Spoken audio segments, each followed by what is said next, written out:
12 hours later, we're here again. How many hiatuses is it going to take to get this next episode out? Oh, I mean, I only have an 8-hour shift today and then another 8-hour shift tomorrow. I might be able to get it out on Monday. Ooh, that sounds like it's on schedule. Absolutely not. Then these are meant to come out on Sunday. Right. This is the first ever 2-parter episode. How do you guys feel? Do you feel all special and lit up inside? No. Yeah, close enough. I feel mostly tired and cold. You put on a blanket then, because we're gonna be here for another couple hours probably. Good. Okay, I'm your host, the Joe, also known as Rinka Thunder. So is this episode 38.5? This is episode 38, part 2. Oh god. 38-2 Electric Boogaloo. The first one was Falling Moon, and this is Rising Sun. Except for Misty. Insert tab A into slot B. Setting. Yes, yeah, it gets a subtitle episode name. So let's get to the Moonblast and Sunstone. Yeah, let's get to the Masquerade stuff.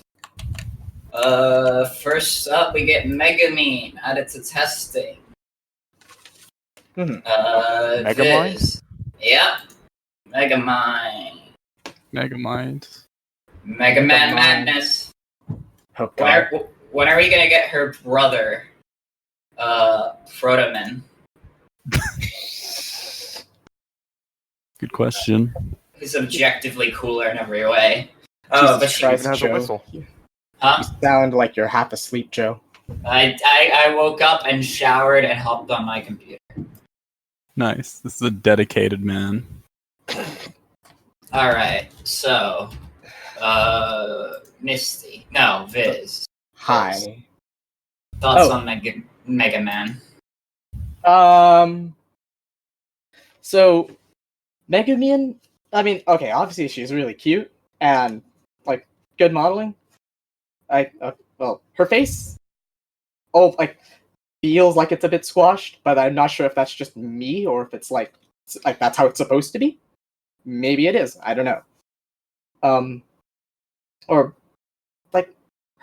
her face seems a bit small, and her head in general also feels a bit small, but, I'm not too familiar with how she's supposed to look in canon, so that could Everything just be... about her is small. Yeah, I think Megumin in general is small. Imagine. Okay, yeah, that makes 35 kilograms. So, okay, that's okay. And her dialogue, my notes say that she has it incorporates her characterization really well, but something feels like it's missing. I just don't see there's something about her that just doesn't stand out to me. I know what it is. It's her tits, right? No, she's not. She's not Shinibio enough. Okay, yeah, maybe, yeah, that could just be it. It just something just seems to make her a bit faded, almost. She's kind of fading into the background, which, for someone like Megumin, that does not sound like it should be her. Nope. That's about all I have to say. Misty, how about you? So it shouldn't be excuse me. It shouldn't be a surprise that Megumin was my favorite character going into the Masquerade without having played any of them. Yeah, not surprising at all. I think she still is my favorite character of the Masquerade, but in terms of my overall Masquerade power rankings, I think I'd actually put her second. And I'll talk about who is first when we get to them. I don't know, when I sat and I playtested every single Masquerade character, and I was taking notes while I was playing them. I have, what is this? I have 8 dot points for Megumin. 4 of them are cute. So I think she's cute. On She the is pretty cute. yeah, on the compressed face issue, I think so. I really like it. I think it's absolutely adorable, even if it isn't like a 1-to-1 of like what she would look like in Konosuba. I think for now, like, there's no reason to change it. Like, cute is power. Cute is good. Keep the cute. I will talk about something with Kazuma. One change I would recommend that they do. And I'll bring it up again when we talk about Kazuma, because I think there's one thing is that Megumin and Kazuma do look pretty good together, which is good because they're from the same source, so there should be that visual consistency between them. But I think Kazuma needs to be touched up, and if he does, then Megumin will need to touched up appropriately. Mhm. I think a lot of her dialogue was fun. It's fitting of Kazuma. Sorry, not Kazuma. It's very fitting for Megumin. It's cute, and like I said, I like cute. There are two places for improvement I would recommend for this Moss group. The first thing is concerning her staff during her forfeit. So she holds onto her staff in like one of her forfeit poses and not in any of the others. So as you're going through the dialogue, randomly the staff will just pop in and out of existence, and it's really weird and really jarring. And I don't think the staff is adding very much to her forfeit at all, because she's not using it like sexually or anything. She's just holding onto it sometimes. And I think it's worthwhile to just completely cut it out of the forfeit, because it's really weird just like clicking through cases, and sometimes it'll pop in and pop out. Can you just imagine her trying to jam her staff up there? Just like, Yeah, that's like, we don't need another Navi forfeit, thanks. SPNatI design all about that. The character has something, they automatically have to use it in their masturbation, no matter how ridiculous or unsexy.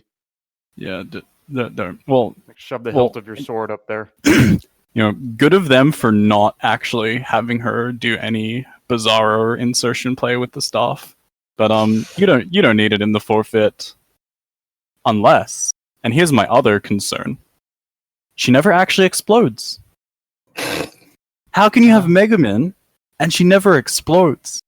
I know. I don't even mean literally. Does she ever blow herself up? Well, she doesn't have to literally use explosion magic, but like, it's Megumin. She needs that big flashy ending to just tie up her character together, because that's what she's all about. Like big, grand, bizarro spectacles. And like, I got, going through the forfeit, I can see she's reached her like heavy masturbation lines, getting excited because I know she's going to end on an explosion, because that's Megumin. Get to the end, she says the line, she says explosion. That's it. She doesn't explode. She doesn't explode. Once again, I'm not saying you have to do what Shimikaze does and like literally explode, because that's not how humans work. But like, just like something, even if it's just like, a climax animation, just that added punch that Megumin's character is built for. And yeah, that's it. Alright. SPNatI, what are your thoughts on Megumin? I can get behind that. I think probably, one of the main things that stuck out to me was I didn't see a whole lot of pose variety in her masturbation, which is generally something where you kind of want to go nuts with the posing and have them move around a lot, have the legs in a lot of different positions, and she just kind of like curled up, and you couldn't really see much good stuff, especially with her staff in the way half the time. I think they're still working on a way to fix this, but yeah, if she's not in like slot 1, she can massively, or I guess slot 4. Who gets The covered leftmost most? slot. yeah. Yeah, because she can with her cape and her staff, she can block other characters in their text boxes really easily. Oh, yeah.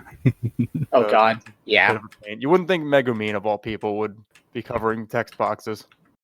But there you have it. So it's okay when Ryuko She found does a it, way. though. What's the one time she does it with the text?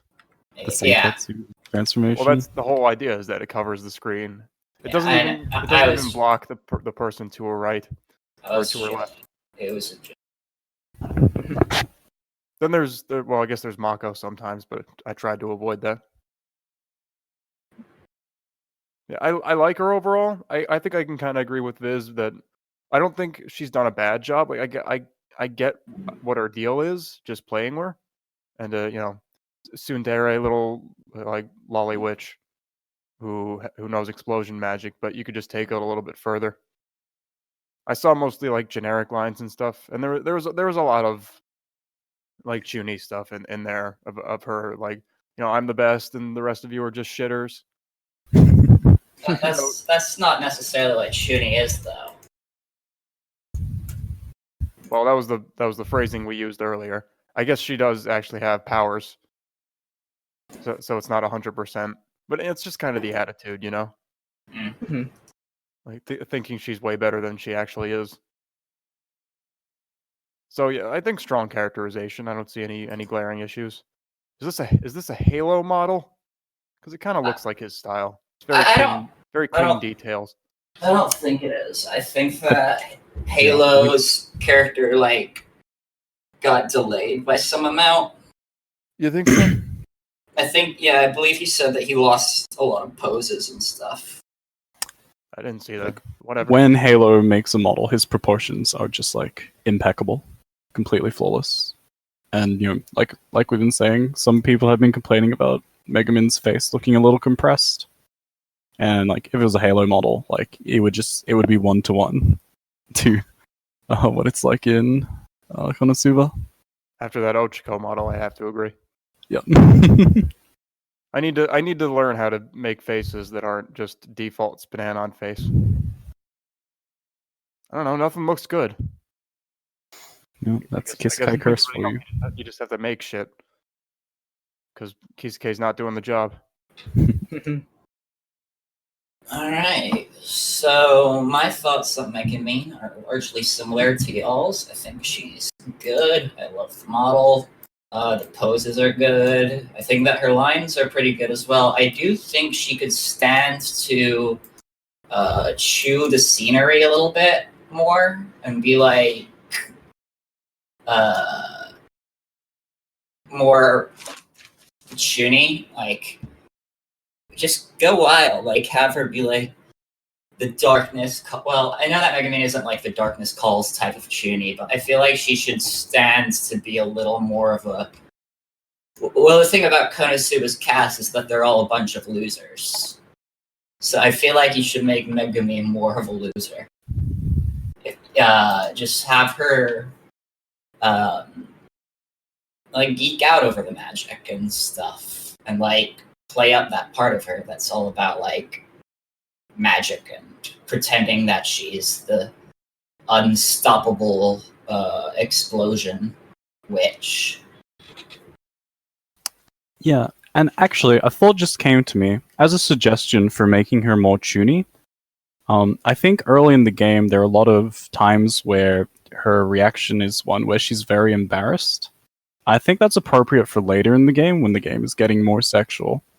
But at the start, I think you can lean into that chuny side and just have her bluff her way through with like good old chuny bravado.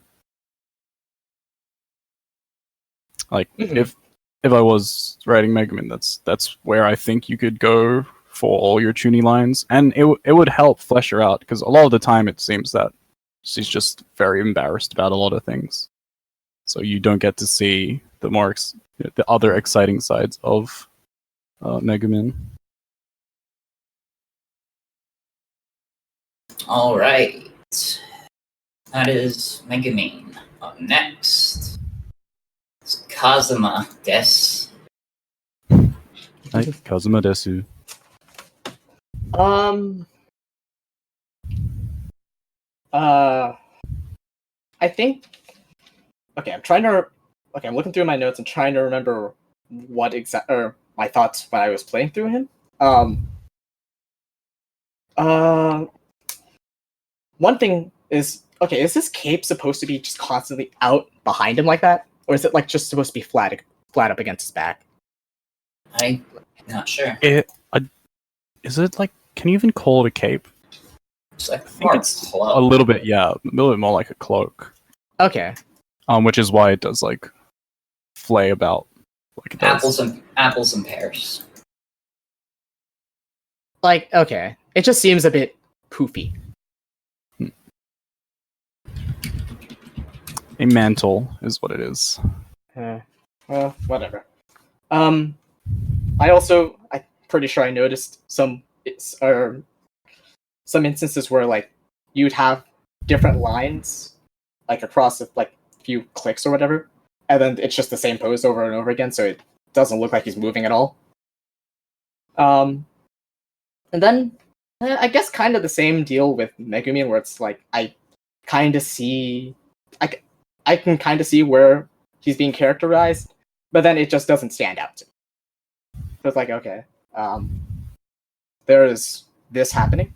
Like, there's this guy. He is talking as he probably would, kinda, in his source, but then I just can't see anything more beyond that. Like, he doesn't pop. So, yeah. You want to elaborate on that, Misty?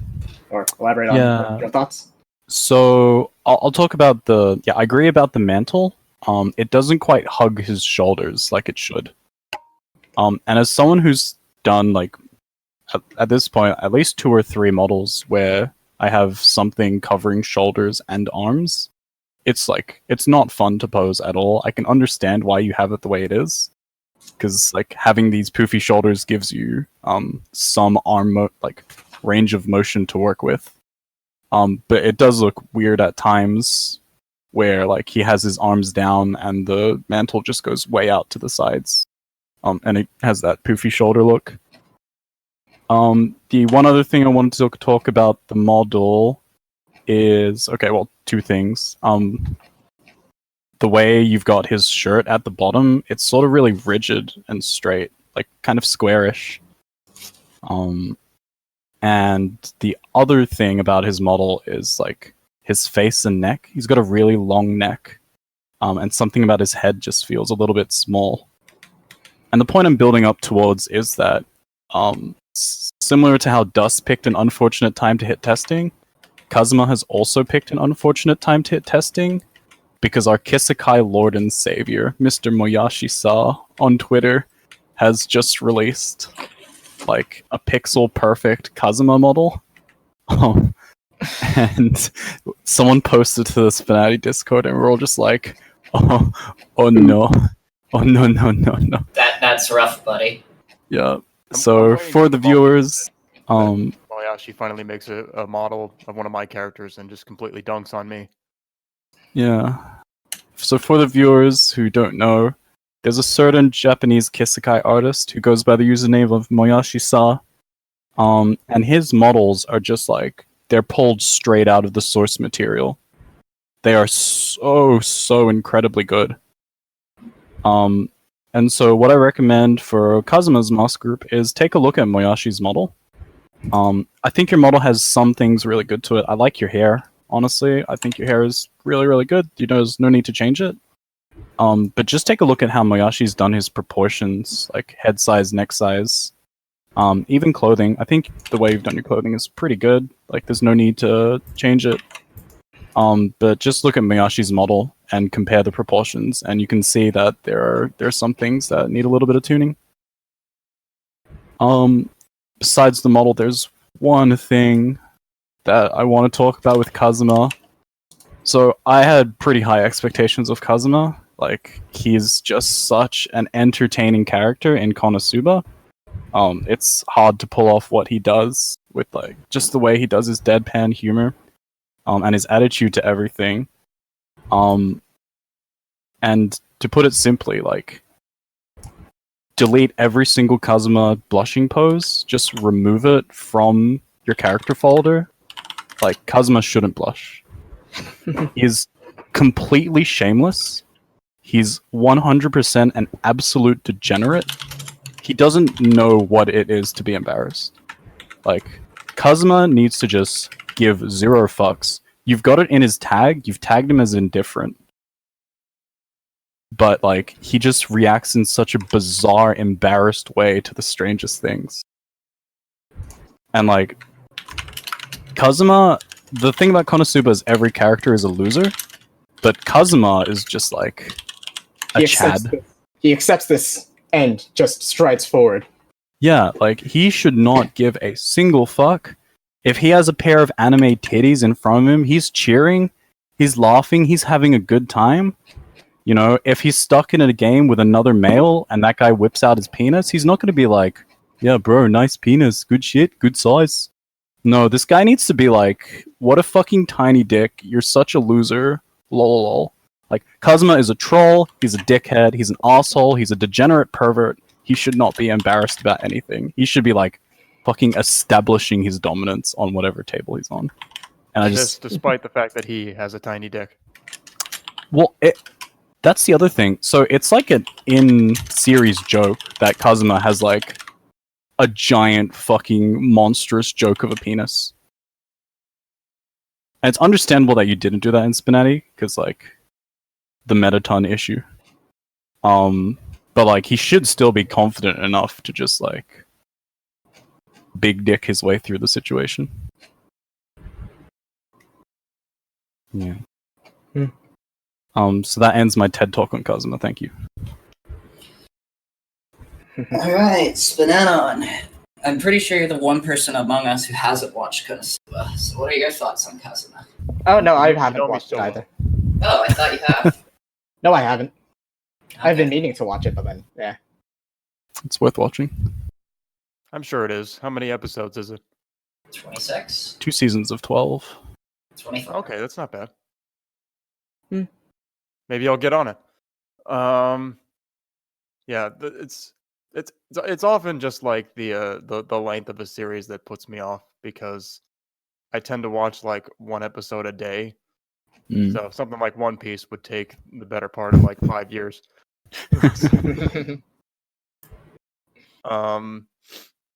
But yeah, I could totally get into that. I probably will at some point. I really tried to play all as many characters as I could get to my limited week, but I could not get to Kazuma. You didn't get to any of the males, did you? No, I got to Guzma. Alright, well, So you've exceeded my expectations. fuck you. I test everybody. Don't denigrate me. Don't make it seem like I'm a walking meme and I don't give a shit if it's not a female character. Alright, It's bold How's that to assume dust? that I care about most female characters. so not playing Kazuma, do you have anything that you want to say about him? I'm looking at his poses and I kind of see what you mean, but again, I don't really know what his characterization is supposed to be like. So if he's blushing, I guess that's not appropriate. So yeah, like give me the quick rundown on Kazuma. He's like some kind of like otaku neat, right? Who gets stuck in there and he's just like an asshole. Yeah. From what I gather, yes. He Pretty much his like character. he dies and he gets reincarnated into another world because while he died a loser and like he died for nothing because the girl wasn't in any danger, it was technically a selfless death, right? And so that lets him get reincarnated in the fantasy world, and he's allowed to bring anything with him. And he chooses to bring the goddess that he's talking to. Turns out the goddess is also just a complete loser. So why do people put up with him? Because they're Anime also complete So- losers. He's the main character. So yeah, Kazuma like builds a group of losers. And surprisingly, he's the most competent of them all somehow. It's not heroic. Heroic is absolutely not the word to describe him. Like it really is just competent. Why is he competent? He's just like I think maybe level-headed is a good way to describe him. Like he's good at being useful when he needs to be useful, and Okay. whenever else he's just like he's a piece of shit. I'm just like, I don't know, why would an otaku neat be at all good at killing demons or whatever? He's not. He's not. Yeah. So any like traditional adventure or heroic qualities he completely lacks. But like when it's being like cunning or problem solving, he's usually pretty good at that. Okay, so what's he doing in SPNatI? He's here to be a lecherous pervert. It's like it's his opening line like I'm here because of succubus titties or something. All right, I'm sorry I And- could and not get to all of them, but at least there's a small dick representation because I know people were complaining about Malcorin being gone. I mean, So we have I another think small dick on the roster. they were like working on changing his dick size because they wanted to make him a grower. I know. But maybe he just Coward doesn't move. grow to an appropriate size right now. We've got Chihiro again. Yeah, we do. That one's getting saved for next time, though. All right. I can't really say anything about Kazuma that Misty hasn't already said that would be new to the table and stuff. Like, I agree in that he's like he needs to be, or much like Megumin, I think he needs to be more of a loser. I did like his stealth pose though, where he just like. Did you guys see that in your games? Oh yeah, I saw The that. It stealth was pose? I don't think a nice- so. basically Like, Oh. God, Go yeah, no, yeah. fine. Basically, he just kind of literally turns semi-invisible, like in an animation. Ooh. He like goes transparent and goes into stealth mode. Yeah, I saw that. It was a nice touch. Yeah. Just I think make him more of a loser, make him snarkier, kind of more of an asshole. But overall, yeah, that's Kazuma des. Kazuma des. And just one more little thing. So, I know it was really critical, but I loved his like expressions. Oh yeah, just anime-esque like faces. I've always been a fan of. Not Kazuma. Konosuba is all about those like crazy over-the-top expressions, and the ones you have are really good.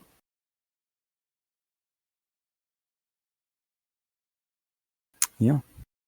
All right, it's your boy. Team Skull. Take a bath, rub it up, dub dub. What the fuck? That's what it sounds like the Team Skull song is saying. What the fuck? Thanks, Pokemon. It's your boy, Guzma. Play it in the background. Oh god. I'll put a little bit in. Mhm. So, No, we won't. I will. What are your thoughts on Guzma? Guzma nuts, lol. God damn it. Thank you, Banana. Okay, so Guzma is not an archetype I normally like am attracted to or like am particularly looking for even. But then he has really strong characterization and a really strong voice. And like it's really, really good. I can literally hear his lines in my head almost, basically. And I swear I'm not hallucinating this time. And like yeah, like that just makes him so strong. And it's great. Do more of that. And yeah, probably can't really talk too much on aesthetics because like I'm not the best at talking about aesthetics even when it's characters I'm conventionally attracted to, but well, I'll leave that to Misty. Yeah, so again, I echo your sentiment on just the way he's been written. Like, I don't know what time period he reminds me of, because I'm relatively young. Is it like, he has that like, what, 70s vibe to him? I don't know.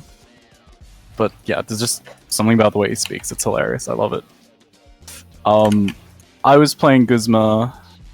It was getting pretty late at night.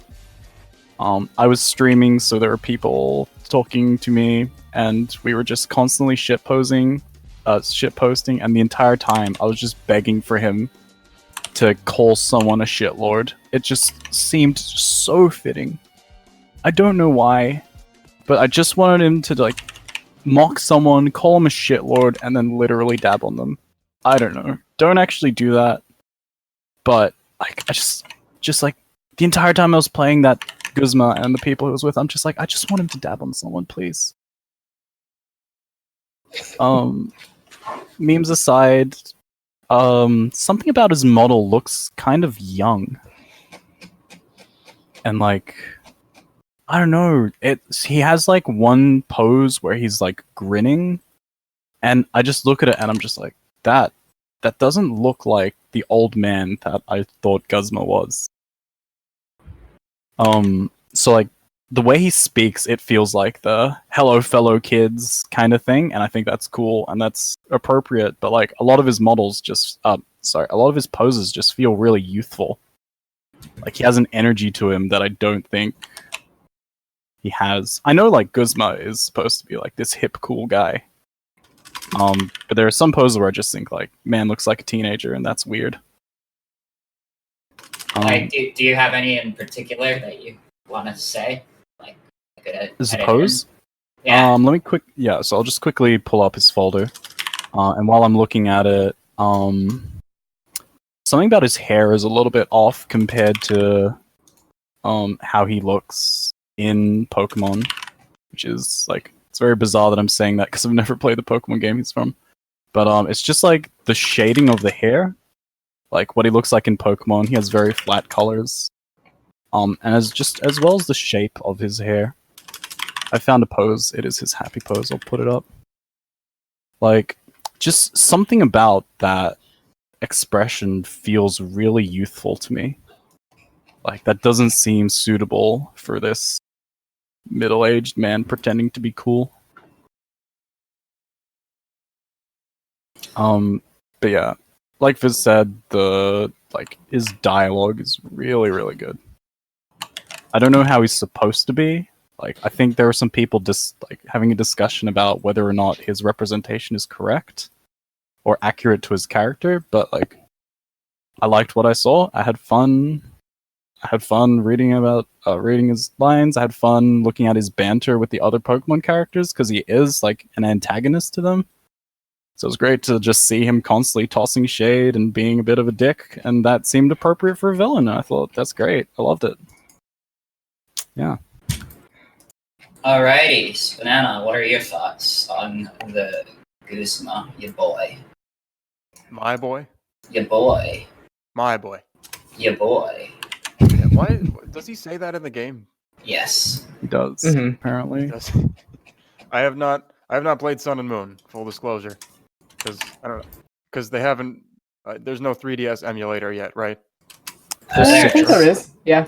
Is there? Yeah. Yep. Oh, okay. So I'll play it as long as I don't have to pay for it. That's the spirit. Yeah. So I think so I didn't really know what his deal was going into it. I think that's one of my main criticisms is that I played a game with him, and I'm still not really sure what his deal is.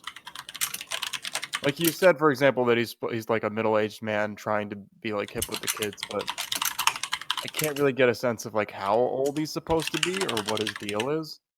Okay, he's like trying to rep Team Skull, but I don't know who Team Skull is or why he's doing that or why he thinks it's a good idea to rep it by jacking off in front of strangers.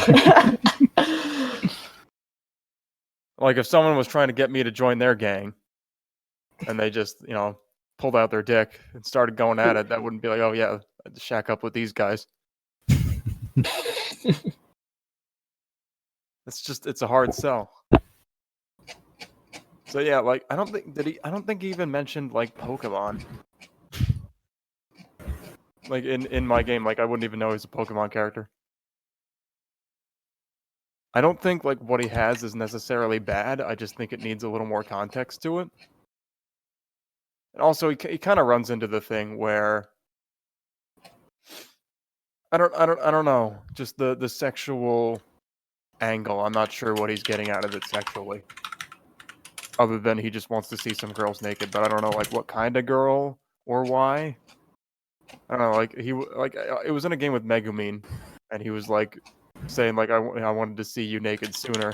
After he's already done, it's like I don't know. With how young she looks, and apparently he's like a middle-aged guy. Maybe this line would read better. The girl was taller. But if he's got like this major like age difference compared to a lot of characters, I feel like that should be highlighted more. Because yeah, he does look kind of young with his model. I didn't even realize he was supposed to be a middle-aged man. Also, I think that's stretching it. Let me look up a friend at his age. Also, is it just his model, or like he looks like he's really tired? No, that's I mean, that's sort of. So this is He what looks like he he hasn't looks gotten like. sleep in weeks. He's got like constant like blue blush, or like just general like really heavy eye bags, which is not the most attractive thing. But I guess if it's part of his character, I just don't know. Again, I don't know why he looks so sleepless. it's estimated to be about 31. This is Oh, it's age. ancient. Jesus. Yeah, man. If Might he as well were, be. playing sports. That's halfway through his career. Yeah. He's old enough to be in SPNatI Elderly Edition at that point. His pants need to be baggier. Looking at them, needs like MC Hammer pants. Yeah. Custom I see it. pants are a hell that I would not wish upon anyone. Yeah. The tragedy of not having leg attachments. Pochi, please. Also, it looks like he's only got that arm tattoo on one side, on one arm, or is that just the angle? Could be. What does Team Skull do? Not much. They're kind of a ruse that, like, they aren't the real villains of the game. Oh yeah, the real villain is Ragyo Kiryuin, right? Yeah. Yeah. Basically. Like, yeah. So, like, if you play, so I had the pleasure of playing Guzma with like 3 of the other testing Pokemon characters. Maybe in hindsight, that's not the best way to get like an impression of Guzma. But like from what I gathered, they seem to be just like a joke of a team. Like even more so than Rocket is a collection of goons. Like Team Skull is a collection of edgy teenagers. Rocket does some fucked up shit. Yeah. They're probably the most realistically evil. They're just like the mob, and they do shady shit. And no, if Pokemon were real, that would absolutely exist. There would be a black market for like their bones and shit. I think Team Jesus. Plasma is pretty realistic. And they run, I guess so. They're like a cult, which well, real life has cults. They're an out of control animal rights activist group who think they're doing what's good. Well, in Black and White too, they're just dicks. Yeah, but in Black and White 1, they They're are. just straight up terrorists.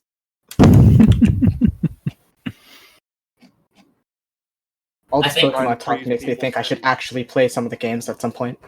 They're good games. Yeah, you Biz ever loves played any eco Pokemon terrorists. If you like eco-terrorism, Ruby and Sapphire for you. Yeah. Okay. Sure. You mean Emerald? Yeah, Emerald. Emerald is the true version. So I played Guzma. I thought he was good. I guess I'm the only one who's played his game, Seems so. but he is an antagonist character, but he's also kind of like a father figure to Team Skull, which is a bunch of rejects and losers. Like literally, they're just like guys who don't fit in with the in crowd kind of thing, and he acts as like he's got that kind of like caring side to him where he goes and he like finds those people who don't fit in anywhere else and he takes them in.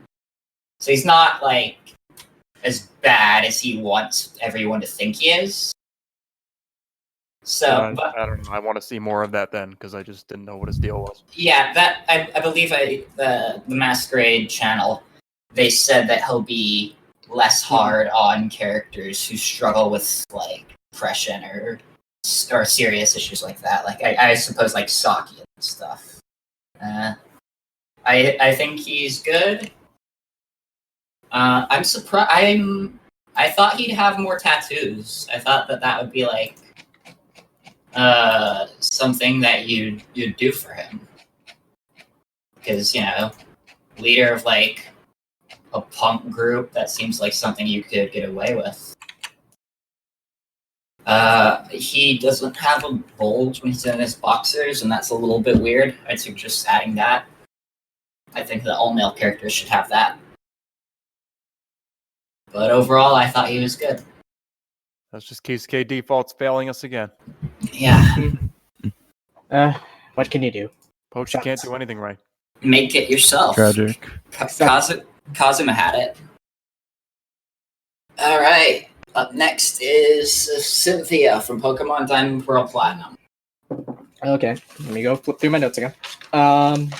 You played that game, Biz? Nope. You No, played you- any Pokemon game? Wait, hang on. You played Oh Diamond. yeah. Oh yeah. Diamond. Except I barely remember her. She's the She champion. wasn't in it much. Yeah, exactly. Yeah. I don't. I did like I saw her like once, and then that's it. She was more active in Platinum. Yeah, I've heard.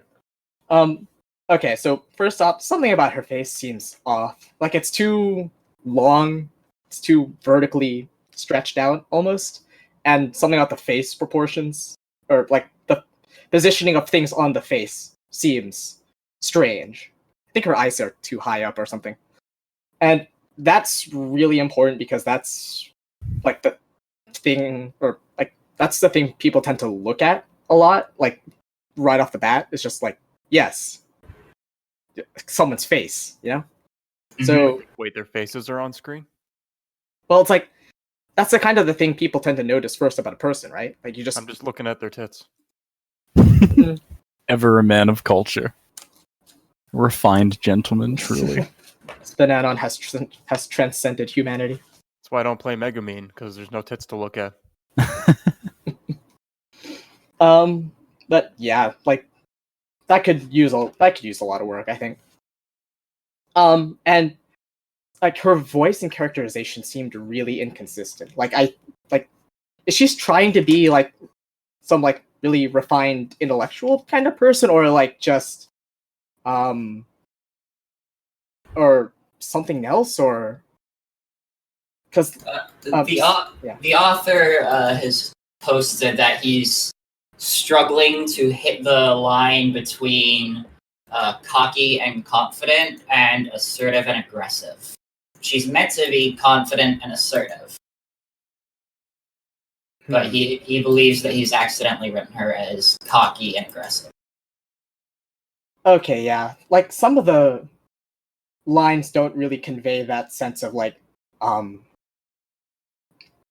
of convey the sense that she's like really academic type person almost who is yeah, like I guess that kind of summarizes what I'm trying to say here. Sorry.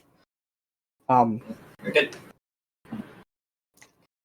And so yeah, that's kind of sums up my thoughts.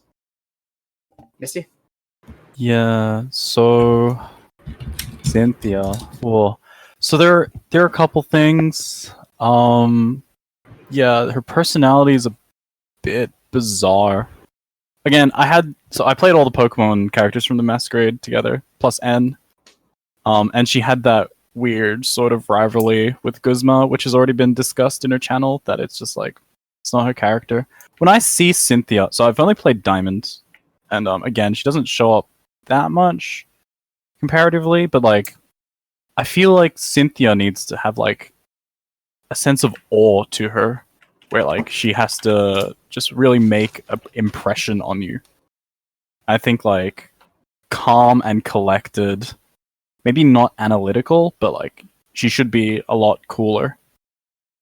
But I've just said that, but there was one thing about Cynthia that I thought was just so perfect. And I couldn't tell if it was you had done it intentionally or if you had done it by accident, because I didn't see it much. But she has certain lines to her that just scream Christmas cake. If you don't know what a Christmas cake is, it's like a sort of older woman who's at this point desperate for a husband. And like there's some no, but like I don't know, there were just lines that screamed Christmas cake, and I absolutely loved each and every one of them. Like they just seemed like such a funny side to Cynthia, because like, you know, Cynthia in Pokemon has like, she's really into history and like the mythos of Pokemon, and you know, she's the Pokemon champion and she's really cool, and she sort of seems above it all. And I So, think it's just adorable better if she scared has of that her. side to her. Sorry, what? So like men are scared of her. Yeah, yeah. And I think it's like adorably fitting that she's actually like a Christmas cake and she really wants to hunt for a husband. Like I said, I didn't see a lot of it. So I couldn't tell if it was like an intentional decision or not, but like lean into that. That's a niche. That's kind of a retread of like what the new Misty just did. I feel like. Yeah, but Misty's young and youthful, Cynthia, and there's like pretty not young. a She sense can't of be any older than, like, desperation to her it. late 20s. Yeah, but like if I see Misty and I have Cynthia right next to her, like I would not call Misty mature. There's just like that sense of maturity to Cynthia that makes the Christmas cake characterization very appealing to me. I don't think it's a horrible idea to do the Christmas cake thing because you could kind of wring that out of what you see, where she doesn't really suggest that at any point, but just all the time she spends alone. Now she has like all these villas in different places. And she's just, she's on the prowl. No wonder she's constantly going after these young children. Yeah. On the heart. The aura. I don't think that's a terrible idea. Honestly, it'd be kind of funny if she like went really hard after the younger looking men. Aura. Apparently, she's got like 600 lines planned for Pitt. So maybe she Cog, is doing Cog, it. Yeah. Cog offered 10,000 trading card night at the inventory points for those. Okay. So, Oh, just God. like sicko mode activate. I don't mean to be a dick to Pitt, but is there really that much to say to Pitt? Yes. He's a shy It has angel plenty boy. to say to others. Well, I mean, if you think about it, it's a perfect It's not like character the for Sheriff Cynthia to Frank. target because Cynthia is all about that mythology, and Pitt's entire game series is about gods. So, It's like maybe- Pokemon mythology, though. well, yes, Yeah. but this is a crossover Yeah. game. I can. So- She could like, or I can see her being interested in like the parallels between that mythology and her own. Well, like my If she just wants to ara him, then I guess I see what you're going for. So the thing is, like, the author of Cynthia's posted he's not sure what direction to take her in. And I've suggested having her be, like, interested in the mythologies of the other franchises. Because this is a crossover game. And so for a character like Pitt, I'd say Cynthia is honestly perfect for having a ton of banter with him. Because the entire thing is that he fought against a bajillion gods. And honestly, I feel like... So, you know how in part 1 of this episode 38 podcast, it's like Yeah. 7 hours long. Mm-hmm. I said that I kind of made Jura because I wasn't sure how to make Maya interesting. Without somebody else, yeah. Yeah, and I think if okay, targeted lines are not ever the solution to I can't write my character correctly. Because what if they're not there? Then suddenly your character just has bad generic lines. Like that's what you need to fix. And if that's an issue, then you should not be targeting anybody. You should be working on fixing that baseline. And I think he Now is. is not the time to dump 100 lines onto another character. I think that he is. He's working on making her less cocky, more confident, less aggressive, more assertive. Mm-hmm. I'm just saying. So I really like Cynthia from the games in the sense that she's kind of like a tall, long-haired blonde like Jura, but then she's got sort of the stoic sort of well, not quite seriousness like Maya, but she's just not very involved in like personal sort of pettiness. I think I put it in her channel because I wrote some stuff in her channel about that and how she like was going too hard on like Guzma and stuff. Because I just never saw her as like this really like champion for justice. Because like she literally just doesn't even give a shit about Team Galactic until they start like blowing up natural like landmarks. Oh. And then she's like, "Oh, I thought they were harmless." So I always saw her as like kind of obsessed with like mythology to the point where the real world was kind of passing her by, or she was just like her head was just sort of in the clouds compared to other people, and her being so strong just kind of exacerbates that. So I could see her doing the Christmas cake thing in the sense like, I wish I could meet a man who loved mythology as much as I do. Where, like she can just like kind of go on about it forever. He'll sit there and listen. Like that's what she wants. So that could be kind of funny. But that's I expect to see like character that's just like a lot more, kind of head in the clouds basically. Someone who would like, I guess she could get caught up. Like yeah, she kind of gets caught up in the energy of like a battle, but this isn't a battle; it's a card game. That's a battle for me. So she could be like, I don't know. Like I expect her to be like, oh, I was just kind of thinking about stuff, and now my pants are off. And I mean, she's if you like, can get her to take her pants off. Yeah, she's got a lot of layers. And a lot of difficulty. Yeah, which is, again, 8 layers is a meme. You should avoid 8 layers at all costs. Like, what do you want? What do you want your character to not get naked? You think that's going to endear them to people?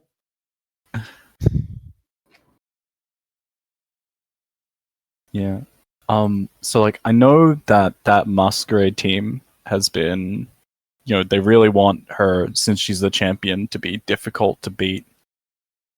But again, it's not a Pokemon battle. It's card game. Yeah.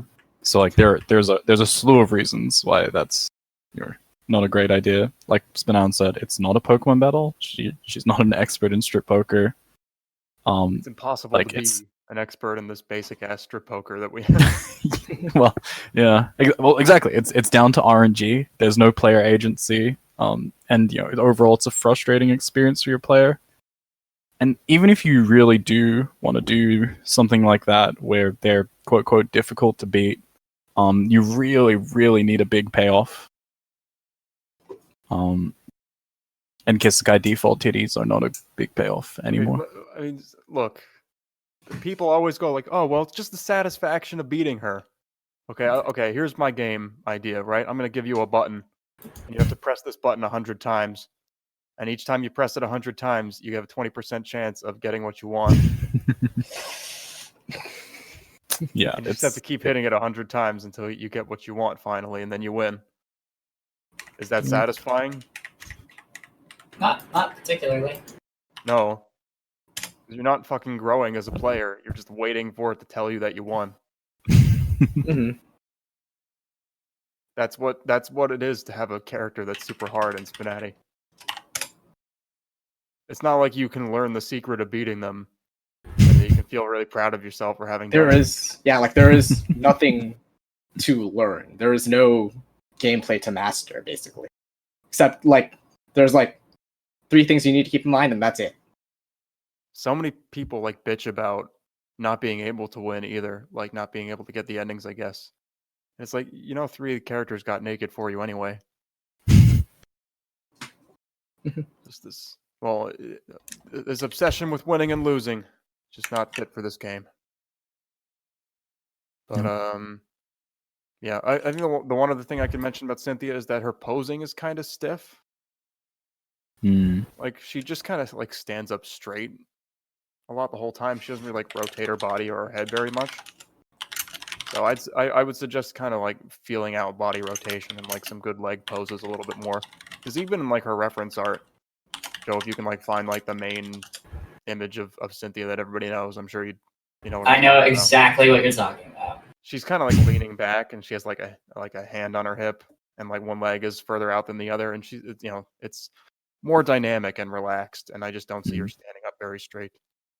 Because again, it's not like I don't think she cares all that much about like public appearances or like an image. I think that's something you might have gotten from like the anime, but it's not really in the games.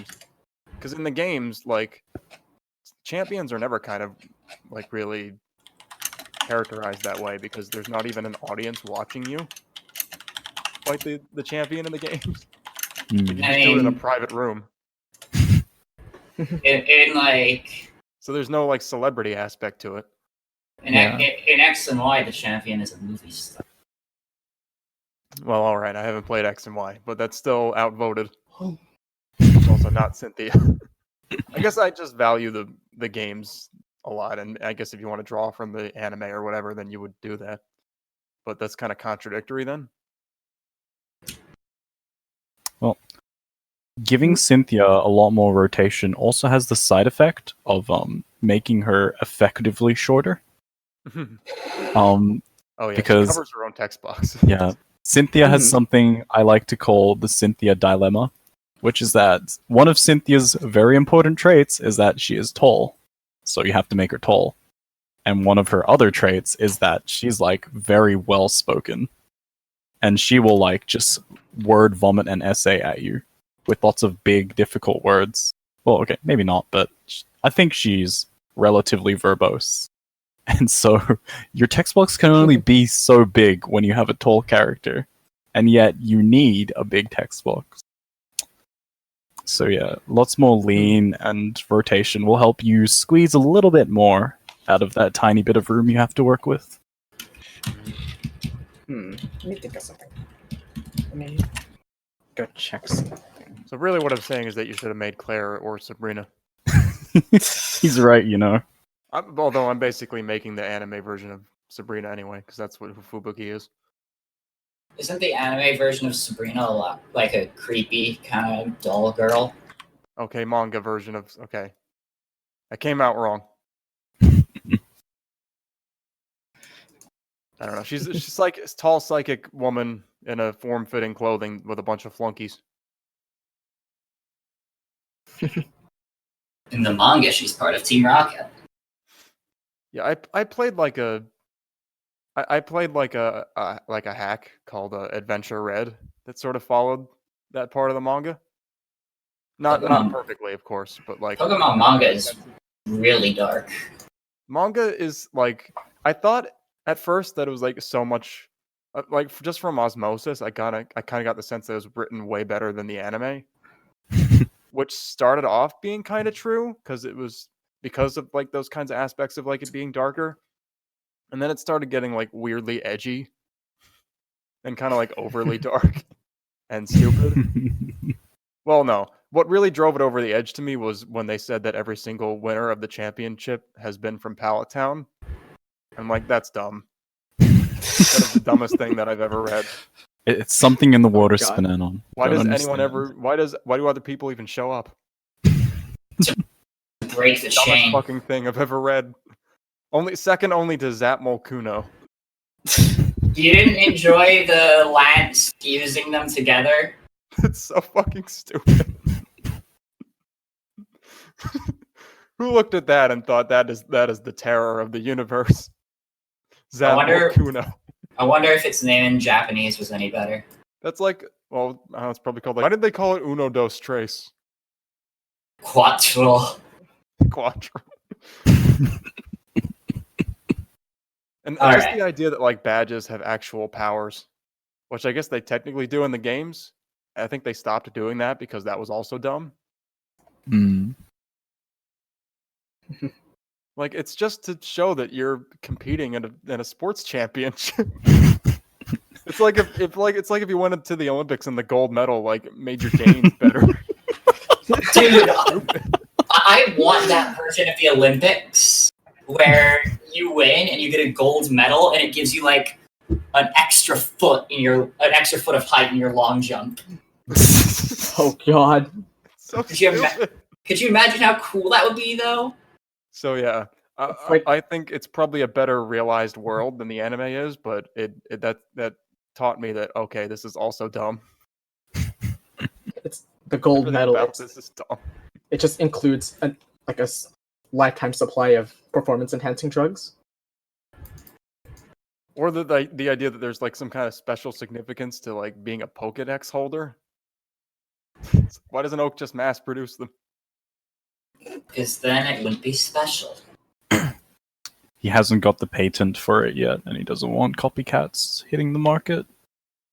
But there are a million copycats hitting the market.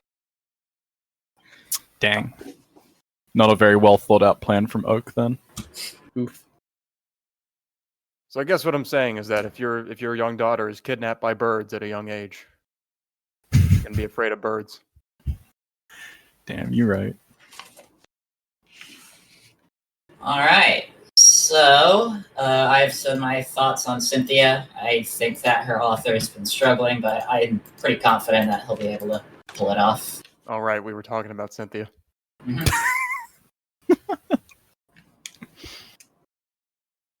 So let's see here. Up next is Elesa from Pokemon Black and White. I thought it was Elesa. Eh, It is Elesa. I'm known for being wrong. Had some SPNatI members give me Oh, shit about saying Elesa. Like, that ain't right. Elesa? Elesa. Elesa, yes. Okay, whatever. So, like, I think just looking at all of the Masquerade characters, like, I think she's kind of my favorite. Yeah, like, she's pretty much my favorite. Both, like, well, mostly visually, because I think she looks really hot. And her writing is also, like, really strong. Oh yeah, Misty, I think you said you wanted to take note of every character that tosses their coat. You probably already noticed. Oh yeah, I absolutely did. Does she also toss? Doesn't she also toss her headphones? That seems a bit weird. But, I don't know if she tossed them.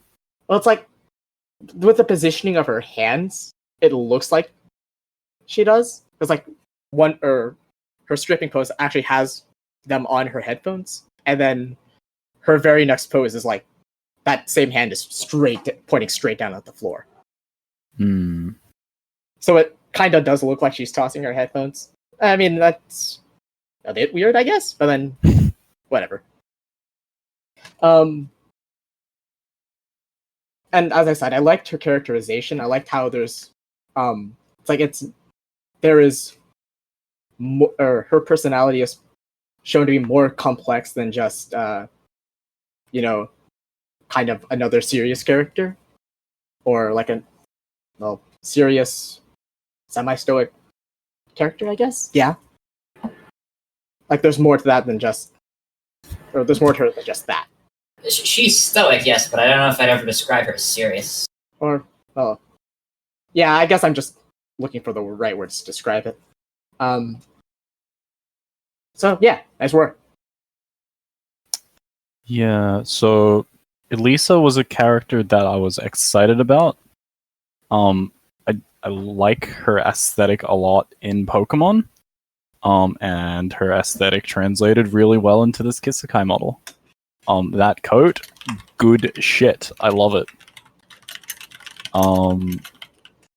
With Elesa, I sort of I thought I was a lot more familiar with her than I actually am. So I talked about it in the previous half of this episode, this cast in the other episode. But I thought I had played the Pokemon game she was in, but I hadn't at all. I just got it completely mixed up with a different character. So I had expectations going to Elesa that weren't quite met because obviously I don't actually know the first thing about her. I sort of get that she's because I think the word you're looking for is cool. She's a little bit distant, a little bit cold, and overall I would just call it cool. That's the sort of first approach she's getting at. And then she has a transition into the middle of the game where she's a lot more emotive and expressive and energetic. So if there's one thing about her posing that I thought was really weird is that she has an angry pose. I'm trying to find it, but I don't think it's named angry, so I can't. What you mean. Yeah. Kind of weird. Here, it's called irritated. I'll just put it in the Discord so Joe can show you what I'm talking about. She's got this crazy glare. You have just committed a grievous sin and she's about to execute you. I'm just whoa, whoa. It looks like you just gave her the "it's not my wallet" treatment. So obviously it's her fucking wallet. That makes sense to me. There you go. So It's take not it. my wallet. Just post that face. Zoom in, Joe. I will. but yeah, it looks like she's about to fucking murder me, and that is really bizarre. Like, even when she's The in post her should be more called, like, what the fuck, dude? yeah, she's like fucking mad. That one really sticks out among all the other emotions. Yeah, exactly. I think they might. So I saw in the channel that they're working on some posing changes. I'm not sure if it's like additional poses, or if they're reworking them. But I think this like irritated pose is one that feels off. It's something I've learned about posing and like having versatile emotions or a variety of emotions with a character is that like it's hard to just have a one size fits all angry pose. Mm. Yeah, you need there are- like slightly irritated, and there you need are- like livid. There are degrees of anger here that you really need to hit home. There's like anger and like disappointment, like why is your dick so small? And anger like you just said something stupid and I'm just gonna chew you out. You just kind of like annoyed me and I'm gonna like dress you down about it. And then there's like, stop fucking firing your rifle near me. Or like, I fear for my safety. What the fuck are you doing? Sort of anger. And you can't just have all of those in the same pose because 2 out of the 3 situations are going to look off. Mhm. There's annoyance You and can't then have the, like, stop frustration. fucking firing your rifle anger like this is when all they did was like call your coat weird. I mean, maybe for Elesa, that is in character. Yeah, that's a designer coat, I'm sure. And so on the topic of things that look weird, there's one other thing that looks weird, and it's going to be really rough for this Masquerade team because the problem I have with Elesa is that after she takes off her headphones, like the entire balance of her model is completely thrown off. Who are you calling Pinhead? When I was streaming this to Why the does SPNatI Elesa server, keep reminding me of Patrick Starr in different ways? I think that's a really bizarre comparison. But power to you. Is there a worse SpongeBob character to be compared to? To be compared to? So Isn't it that Mr. one Munson. fish that is like the fat ugly bastard of SpongeBob? Bubble Bass? I don't know Yeah, SpongeBob I think character so. names. I think so. Pickles guy? SpongeBob? Yeah, Pickles guy. Yeah, Bubble that's Bubble Bass. Bass. I think that would be a worse comparison. Or wasn't it like Blunderbass or something? No. It's Bubble Bass. I don't know. Bubble Bass? I don't know. There's so few things I'm good at in this world. Knowing What SpongeBob about is one of Kevin them. the Cucumber? It wasn't. Anyway. Yeah. Elesa. So, Oh, like, dude, we need Larry the Lobster in SPNatI. I mean, he's a Chad. There's a market for that. Big Living muscle boy. like How do Larry. lobsters reproduce? Look it up. Probably in a very horrifying way. Oh, probably. I Uh, mean, we looked at snakes a couple episodes ago. yeah, so let's move on to some crustaceans. So, Elesa.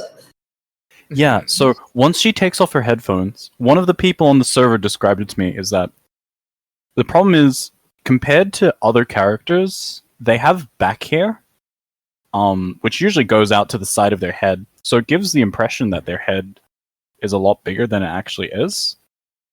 And, in proportion to the rest of their body, it looks perfectly fine. And side But- hair, too. Yeah, Elesa doesn't have side hair. Like, it just goes straight down the front of her body. And so her head looks really, really small and really, really weird. Oh, I'm I like- can see. Yeah, I don't see think that. it's a problem of like resizing the head. I don't think that's an effective way to do this. And Elesa says it herself. She her headphones are a very defining trait to her. What does she even say? I'm trying to look for the line itself. Yeah, she says it herself. I've made headphones an iconic look after my debut as a gym leader, and they are. They're super iconic look to Elesa. And so that combined with the way she looks with her headphones off, I would honestly like to see Elesa redone so that she either keeps her headphones on the whole time, or they're the very last thing she takes off. Preferring the first that's one. rough, yeah. Yeah. But what you've just asked is awful. I know. I feel bad for it, but I'm just I look at her poses without her headphones, and the difference is just irreconcilable to me. You could just subtly make her head bigger. You could say, I'm "Oh man, sure those you headphones could. were so tight; they were squeezing my head." It just slowly expands. Yeah, I was trying out Megumin's face compression technique, and it wasn't really working. So I went back to normal. She has them screwed on like a vise. Yeah. I mean, I'd like to see what the model looks like if you try to just enlarge her head after the poses where she takes it off. Maybe that is just the solution. But she has a tiny head, but it doesn't bother me that much. I think it just makes her legs look even longer. Which I'm liking those legs. Nice model legs. Legs for days. Mm. So, Misty, do you have anything else to say? And yeah, Viz already said it, but I just want to say once again,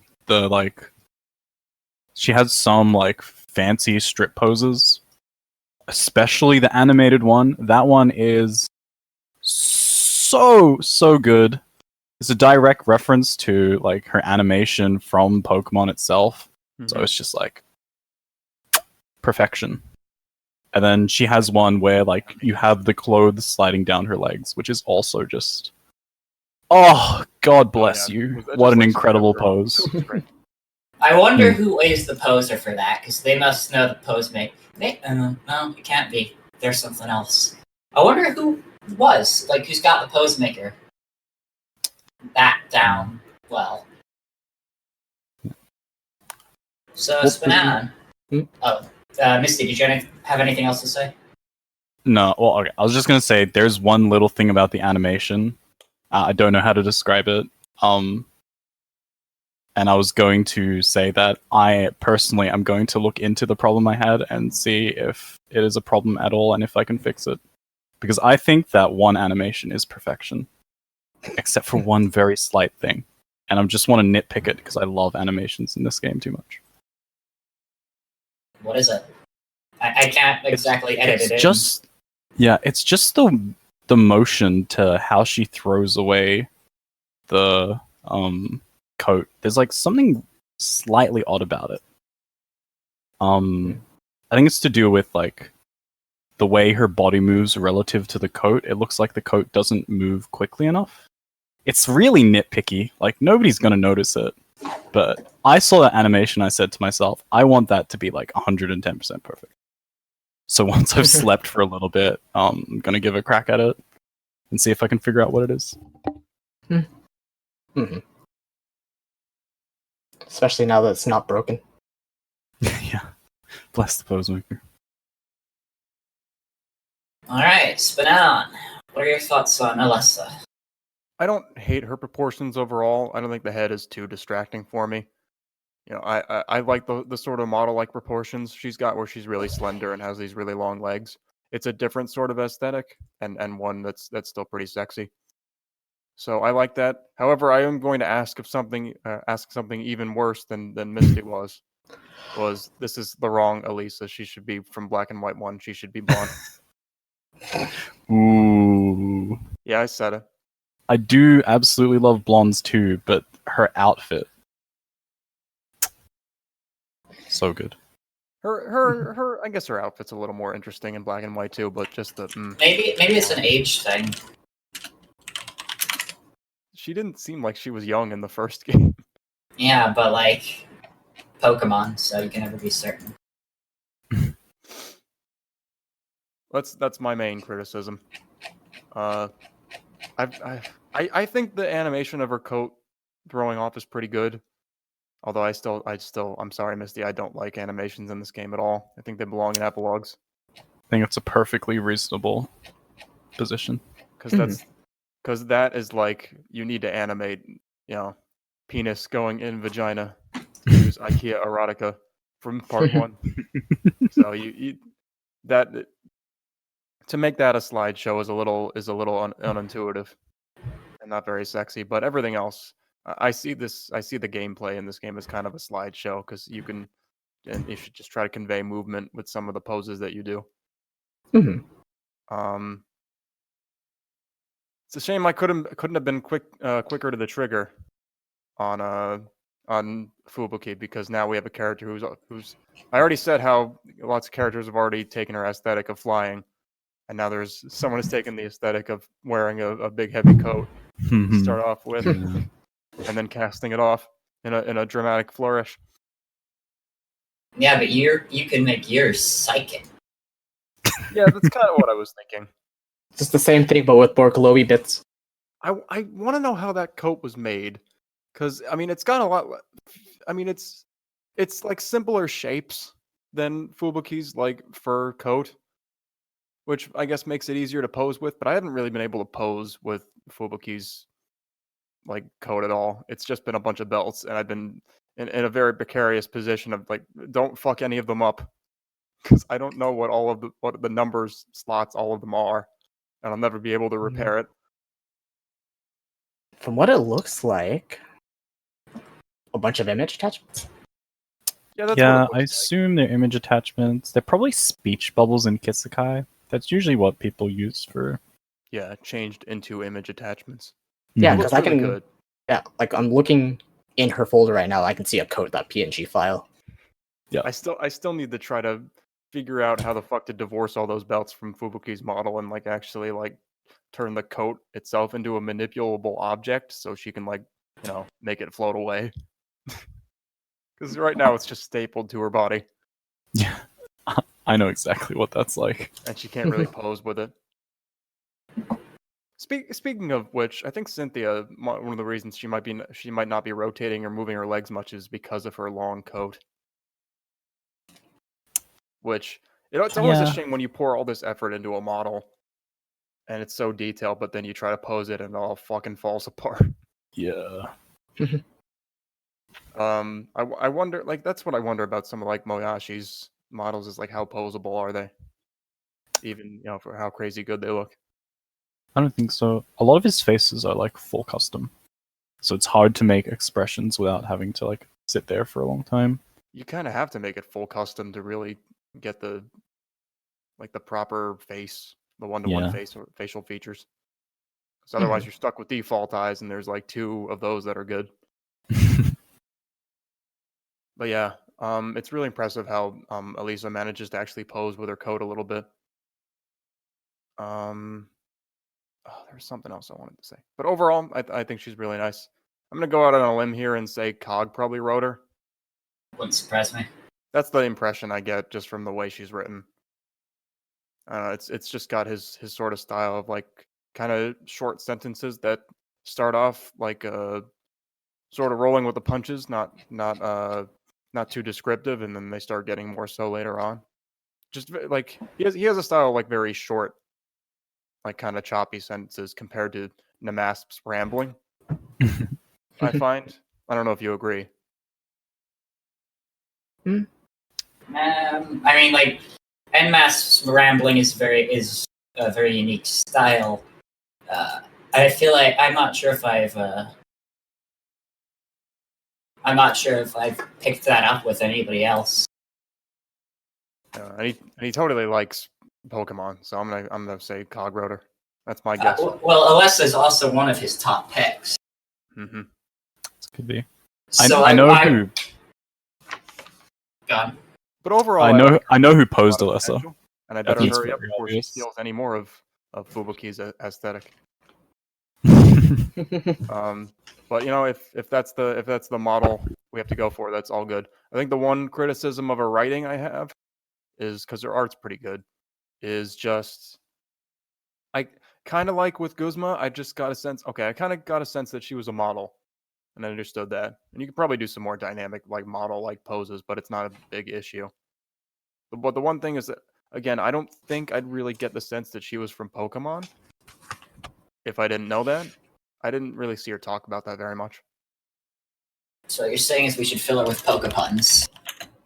I don't know how you do it because it's, you know, you don't want to constantly bang on about them. This hand is a normal type. Yeah. Shit like that. I'm going to use a full restore on my clothing. This is just I mean, weird. I understand that, like, why moves have names in like a game sense in order to organize them. But I always thought the idea of actually calling out, like, if, like, say Pokemon were real, like calling out Thunderbolt. I don't know. That just didn't make much sense to me. That Well, seemed- how will it know what to do? I don't know. I guess it could be. I understand, like, if you were a trainer, you have like little code words for like what to do. But the idea that like everyone agrees on like what words to use doesn't make any sense. You know, like Maybe if you were a it's just- Pokemon trainer, you'd have like unique code words to tell them what to do, and they wouldn't. Not everyone would say flamethrower and takedown. I Do guess the it's like, thing. guess it's like telling a dog to fetch. Yeah, Like pretty much everyone will just say fetch and teach it using the word fetch. I don't know. Maybe it just catches on that way. That one person used it, and then it spread, and then before you knew it, it was like the standard. You know what always made me laugh was when like people complained about how like in the anime, Pokemon like knew more than 4 moves sometimes. Like, are you seriously gonna bitch about that? Like, it's just an abstraction, so the game isn't broken. Yeah. No, we need consistency in our Pokemon canon. So, okay, yes, as we all know, Alakazam, IQ of 5,000, can only learn 4 moves. Metagross has the processing power of 4 supercomputers. No, 4 moves. See, what people fail to realize is that Pokemon can learn more than moves. Like, you can have a Pokemon and you can just swap out TMs and infinitely have moves. Canonically, your Pokemon knows every move it's ever learned. It just you're only ever allowed to bring 4 moves into a battle. Then why did they say forget this move? I mean, it could be that you've only trained them to be able to use that one move effectively. Like, you could tell your Pikachu to use Iron Tail, and it just has no fucking clue what that means. It's like it's gotten rusty since it has. Yeah. Oh, literally. Yeah. Oh my god! Hey, Nice. Now nice. it's Rust Well done. Tail. Well done. just breaks off. All right. So SPNatI, do you have anything else to say about Elesa? No, I've ranted about Pokemon enough. Are you sure we have more characters? I guess we'll get there, won't we? We got more I think- Pokemons. One I more. think Elesa is pretty good. I wouldn't be surprised if Cog wrote her because that she's one of his best girls. There was a part of her that I remember from if you link up your copy of Black and White 2 to Black and White Original, you can get a scene where she tries to kind of become less socially awkward and practices some jokes, but I think she says it with a deadpan expression, and so Skyla is just what are you doing? And I'd love to see that part of her character incorporated. Mhm. Overall, I thought she's pretty strong. I'm really glad that we're getting some good Pokemon reps in the game at long last. And I'm excited to see what the team in charge of her does. Let's see here, last Pokemon character. So speaking of Nimbasa City, So thoughts on N, who's made by Thursday. It's not part of the Masquerade, but we've lumped it in because we're just going to do all the Pokemon characters together. Oh man, targeting N is going to be so fun, especially with Chihiro. Because, this is just a personal thing, but I love math. Yes. I had no idea. I want to talk about all the math, especially especially through Chihiro. Are En and Chihiro gonna have like a circle jerk with each other where they just talk about math? Oh, they totally Yes. Yes. Math is the best of the core subjects. No, like, did you? You couldn't be any more wrong. No, math is good because once you understand the patterns, then you're good. No need to study. You just Like- learn a basic. You just learn how things do, and then you're done. You're good. Joe, that's not what mathematicians do at all.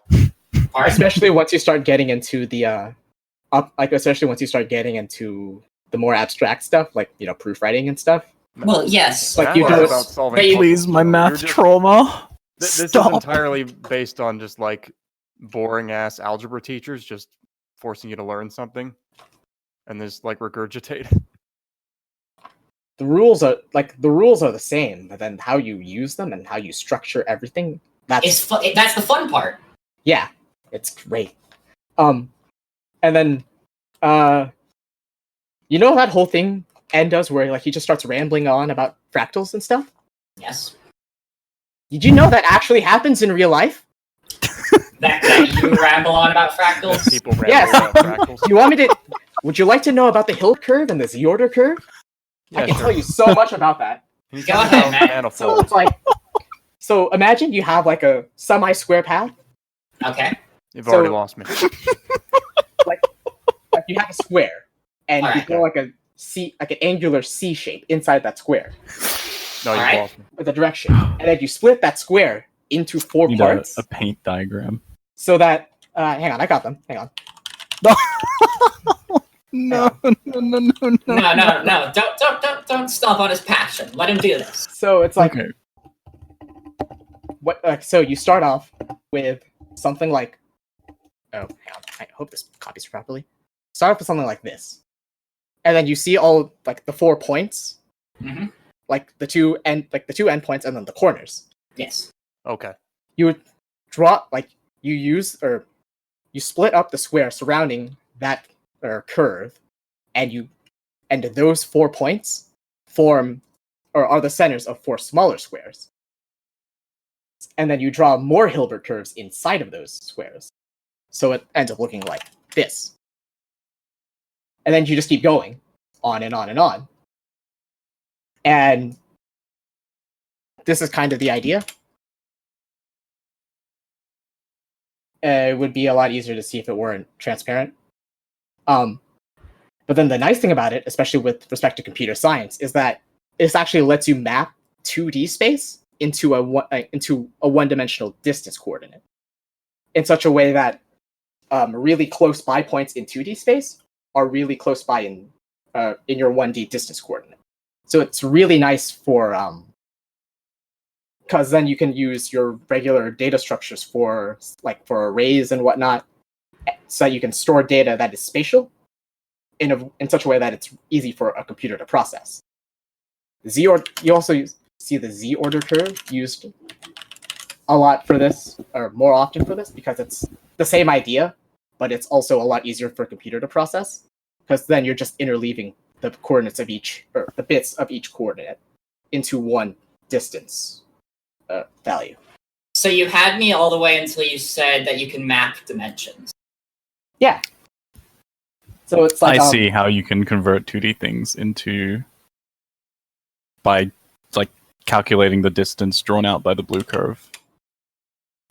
You can turn a two-dimensional shape into a sequence of one-dimensional coordinates. That Yeah. makes sense to me.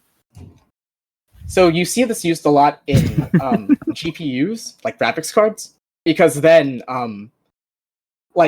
the obvious way of laying out a texture map, right? It would be just storing it row by row in like a computer memory.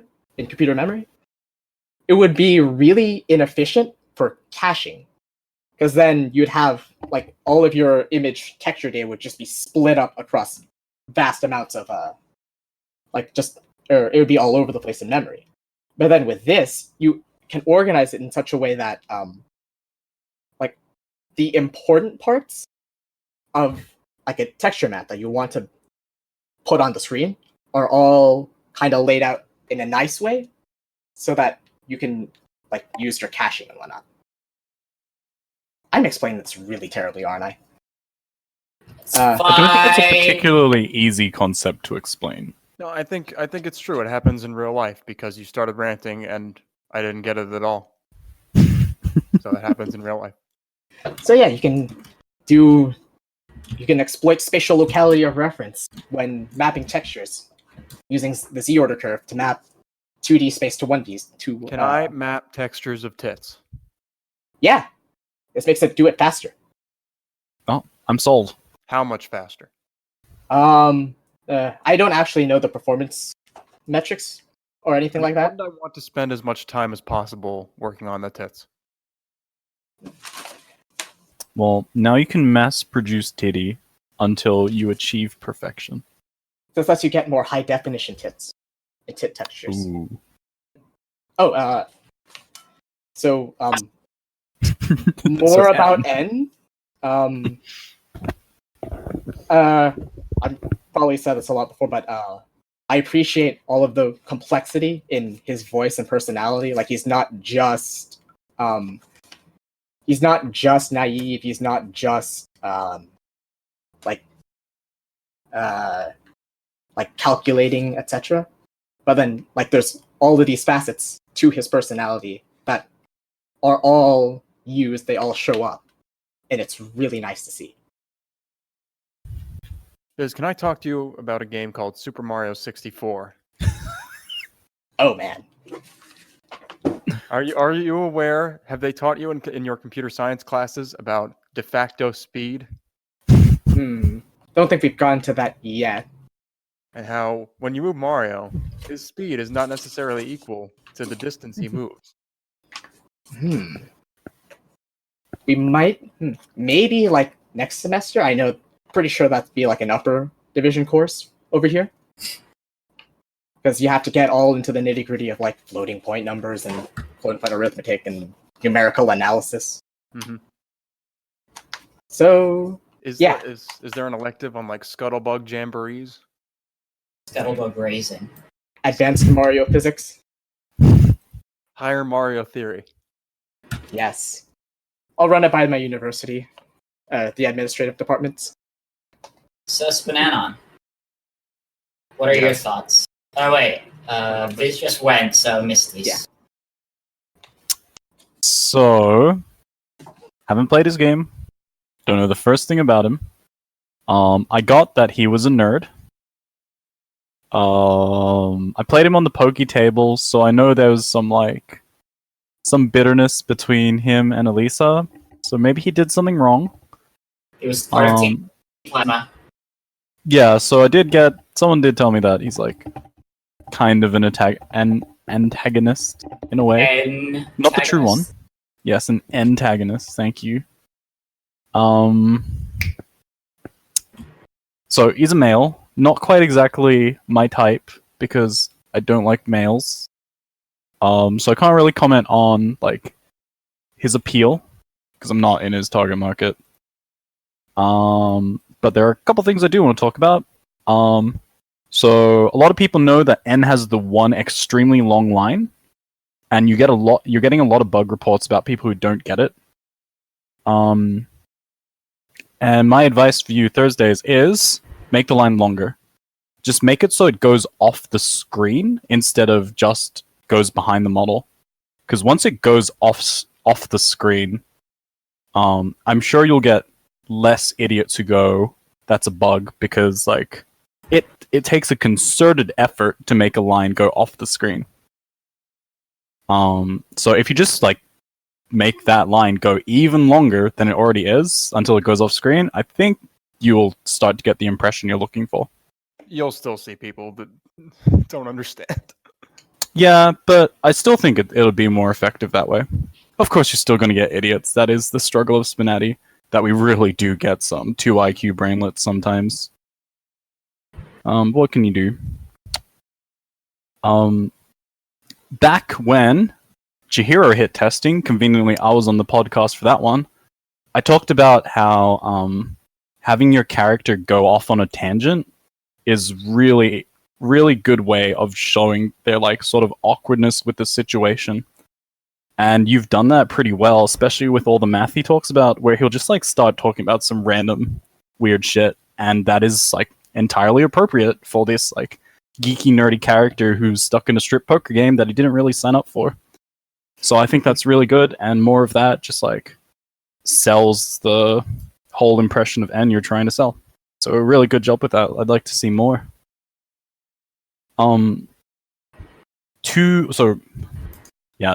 Two things that I want to talk about. I like to call it the Estelle throne, because I'm pretty sure that is the throne that Horse Killer made and has been giving around. The chair is huge, and there's no problem with that. What I do have a problem with is that you haven't got the throne centered in every single one of those poses. Sometimes it's just like off by a little bit. And the thing is that gets really jarring because that chair is fucking enormous. And N is like this lanky Twinkie boy. Like, even if he's going at it like a fucking ape, his masturbation should not be rocking the chair. And so, like, I think that you just need to take some of the poses that are off-center and make sure that the throne lines up perfectly. Because, like, it just looked really off to me. Even though it's, like, very slight differences, just the fact that the chair's moving threw it off. Because, like I said, that chair's really big. Like, N hardly fits in it. Like, he's dwarfed by the size of this absolute unit of a chair.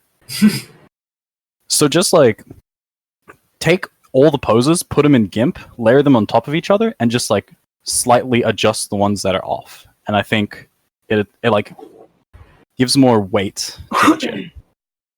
And the other thing is that... Misty and Yuri on a podcast together. Misty sounds like the male Yuri. It's the Australian shit posting blood in me. And the last thing is that it might be... I don't think it's throughout. I think it might just be in his masturbation pose. No, it's throughout. He's got some poses where his like scars are missing. So I think you should just flick... Yep, he does. I've seen at least one in stage 2 in stage 7. None in stage 8 by the look of it, and a couple in stage 9. Look through these poses once more, because there is a couple where either the one scar on his shoulder is missing, or like in the earlier stages, all the scarring is missing. And I just found that out flicking through the poses now, looking at how the chair moves. So coincidence that I saw that, which is probably why nobody's submitted reports about it, because it's very subtle. But yeah. All right, SPNatI, what are your thoughts on it? Well, where's the rest of his name? It's like natural harmonious gropius or something, Gropius. which is a very unfortunate name. At least he wasn't named after Tropius. Another Pokemon well known for being forgettable. I don't know. Banana dragons were cool. I just see it as one of those things where like you just click Ice Beam and it dies and you move on with your life. I've always thought Tropius is kind of cool. Why It's does just it a have tree. bananas on its neck? Why don't you? He's right, you know? Any grass type with a long neck with things on it is just shit. Tropius. Meganium. Executor. Let's see. My first exposure to N was actually like, well, I mean, I played the games, but I like the some targeted lines he had towards my girl. So sometimes that's the first exposure you get to a character, is just trying to reply to them, which you try to play a game ahead of time, but you don't always have the time for it. And watching his development, it struck me as a very strange character choice, because I just like, and growing up how he did, it's just he barely has any he barely has any like experience with like people, so I guess you could take like a kind of like a sexual curiosity aspect, but Thursday's also said that he's like not all that sexually curious.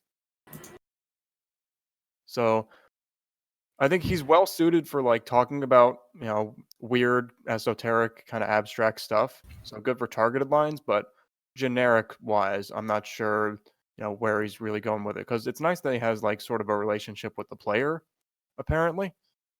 But I don't know how the arrival of like Hilda is going to change things, because apparently she's being made. Apparently, they're already planning that out. Yeah, but then it's like, Interesting. what is the relationship with the player then? If they're not the player from the game. So what you do is you just do a check lines for player when N is there, and if N is there and Hilda is not, then the player is the player. If Hilda is there, then the player is the player from Black 2. Easy. So the epilogue is going to be in a Ferris wheel, right? I assume so. Okay. Yeah, I'm not really sure what the angle is supposed to be in terms of like the sexual aspect of the game.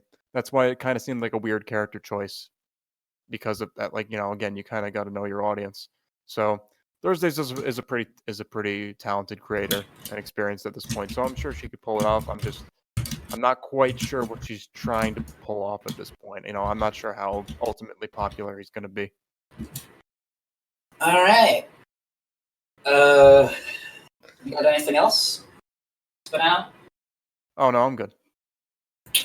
So, yeah, I definitely agree in that it is a weirder character choice. However, Thursdays was able to make May work. She's kind of a more socially awkward character, and that worked out pretty well. So, and like Ryuji, when he first came, well, Ryuji had a lot of stuff when he first came out, but he was basically, everybody was like, why him though? And then Thursday showed us why him. So like, I'm fairly certain that even if it's not an immediately obvious reason, I think that there will be people. I think that if anybody can do it, it would be Thursdays for a character like him. And I thought that he was pretty enjoyable. A little awkward, nerdy boy. No, not like that though. Awkward, nerdy guy. Who just rambles about numbers. I think that he'll be a strong fit for the game whenever Thursdays is done with him. And it's interesting that this is the first Pokemon male that we've gotten, given that the franchise has so many of them, right? Well, I mean, SPNatI is Don't a ask victim me. of male's re. Mettaton is a Pokemon. Is he? I mean, if someone told I me wouldn't that, call that a human. I mean, if someone told me that and I had no experience with whatever he's from, I would say, okay, yeah, sure. Mettaton is Mew 3. The legendary Mew 3. I buy it. All right. That's my thoughts on N. Up next is Starfire from Teen Titans. Character no one has heard of, and certainly no one has requested. Yep. Mm-hmm. Yeah.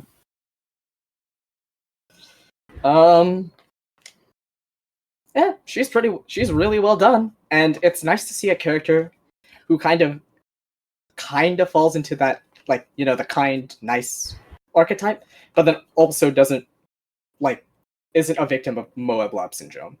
She stands out, even though, she stands out despite of that archetype. And, a really well done model. Yeah. Sorry, this is all I have to say. Yeah, no, you know what? It's the exact same for me. At the start of this half of the podcast, I mentioned that Megumin is second on my Masquerade power rankings. That's because Starfire is very, above and beyond the competition. She's perfect. I don't know what else to say about her. I feel like if I try to market her and sell her, I won't be doing it justice. Everything is so on point with this character. The model is pixel perfect. The posing is all really good. It's in character. There's one like odd looking one where she's sort of got her eyes looking upwards, but that's like straight out of the show. The dialogue, like, oh my god, you've nailed it. You've got that like Yeah, her alien tone, fish out of water to her. cadence way of Yes. speaking, It's like kind of awkward way of so speaking, is really well done. so good. Like this team, just keep doing what you're doing. It's perfect. Yeah, she's got a lot of targeted lines already. I noticed that she was talking to some of her table mates. Even like I put like a random like not testing character like Eni, and she still had stuff to say to her, which is impressive right out of the gate. This Masquerade team has just like knocked it out of the park. Yeah, is this like a Bagel or a Halo model for being 1-to-1? It wouldn't Could be. surprise me. It Yeah. wouldn't surprise me. I thought the model in Raven's epilogue was already pretty good. This one comes out, just shits all over it. Pulled the Moyashi on him. What a terrifying stand. I think there's a few poses that seem a little stiff, mostly when she's flying, where she's like kind of rotated to one side, or at least part of her body is, and then like the rest of her is like kind of weirdly stiff. There's also a couple poses where she's like building up energy in her hands, and it kind of looks like snowflakes, like green snowflakes. So maybe you could tweak that a little bit.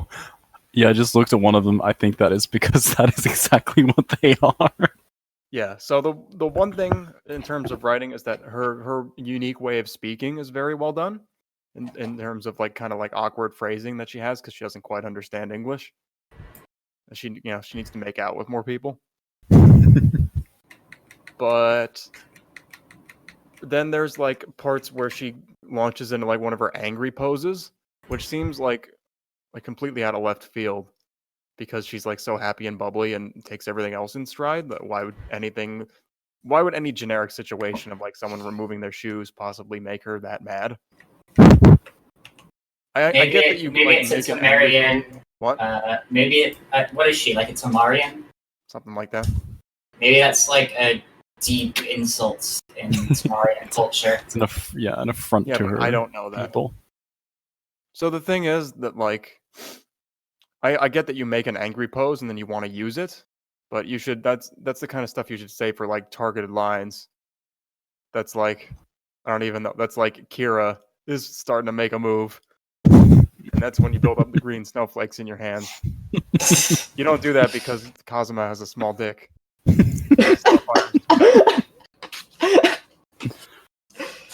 That's just my take is, I know you want to use all your poses, but kind of like what I said, there's degrees of anger here. And she needs just like a mildly annoyed pose. That's the only thing. I think she's definitely delivered on all fronts for exactly all the people that have been clamoring for her. She's good. I had no idea that Teen Titans was quite as popular as it was. For real? Yeah, my real exposure to them first was like the Zone flashes, and I thought they were just popular as porn characters because of that. This isn't like Wakfu. These characters are actually real. And popular. But yeah, that's what I knew them from, more or less. So I guess it was a big show back in the day. And it was probably the right age to have watched it. I just didn't. It was really good. You missed out. I'm sure. Teen Titans was great. But yeah, I think she pretty much delivered on exactly what everybody could have hoped for. It's a nice job. Oh, I appreciate the lines that she's starting to get targeted lines to my characters. I very much appreciate them. However, she does the one she does my pet peeve to Maya. What's that? Remember what it is? Response to generics? No.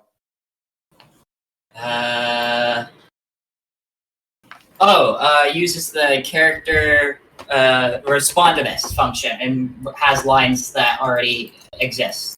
No. Apparently, I have a lot of pet peeves. She antagonizes Maya in a way that Maya would want to fight back, but this isn't a fighting game? No. It would be pointless to fight anyway, because any Western comics character is just ridiculously overpowered. I mean, it's really pretty embarrassing, like comparing like Japanese characters to like Western comics characters. It's like Goku has been around for like 30 years, and he's still basically blowing up rocks on screen. That's the extent of his feats. I know they say he can blow up the universe, but he just blows up rocks. Meanwhile, Superman is like, he can lift a quintillion tons. He can blow up the sun. And then they actually draw him blowing up the sun. He goes inside the sun, and then he becomes a god, and then he eats the sun. He's a billion times faster than light. Alright, SPNatI, I don't know what it is.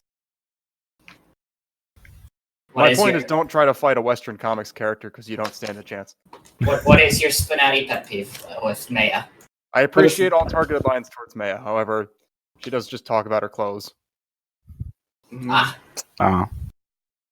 Which I consider to, be the least interesting part of conversation, just because I guess I've had to do it so much. But really, what's left to say about her armor? It's like, oh, that's fascinating armor, and then every time Maya has to go, it's really not. It's just armor. Yeah, like Starfire has some like kind of bizarre armor herself. She shouldn't be like that interested. That's kind of what I mean. I get it that you've never heard of her, but there's right in her description says from all woman planet. I feel like I need to put a big neon sign for that. Can we talk about that instead? I feel like you can come up with much more. Can we talk about the male? I've been dying to talk about the male. God. About the male. Yeah. I know. Not to call anybody out, but like, what is so interesting about clothes? I do everything I can to not talk about clothes if there's like anything else that I see in their description or anything else that they give me to work with. I did that like Mithra, for example. I don't know shit about Mithra, so I kind of went on about her clothes, but I like took it in another direction. It wasn't just, oh, you have armor. It's like, I see a lot of girls with armor in this building. Like, are you conscripted to fight? Is there a draft on Earth? Use it as a springboard for more interesting topics. Yeah, that's what I mean. Like, I know this is a game about stripping, but the clothes are supposed to come off. They're not that interesting.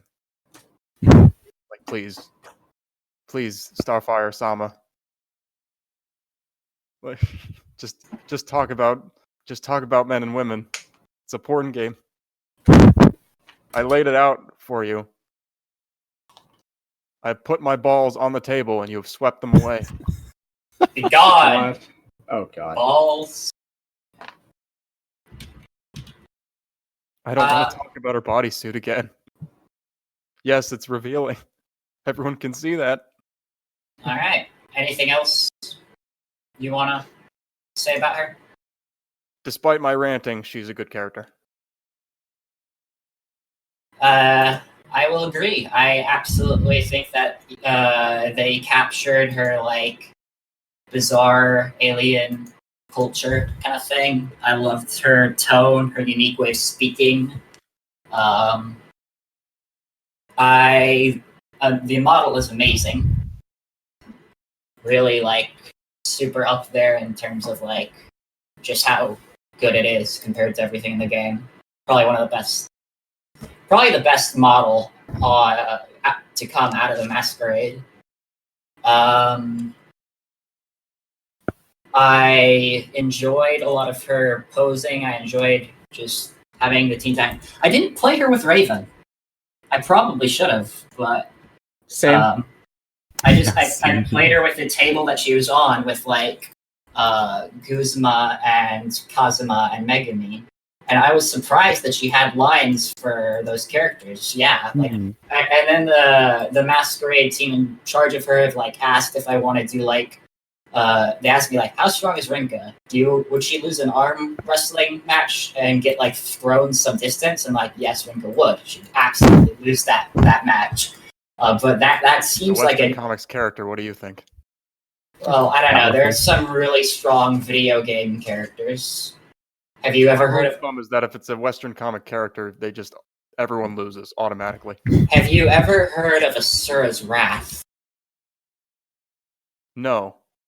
Well, yes, I have, It's- but I haven't played it.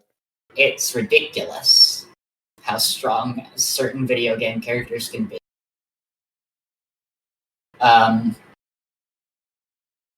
So I like that interaction is like hilarious to me, and I'm absolutely going to take them up on that offer eventually.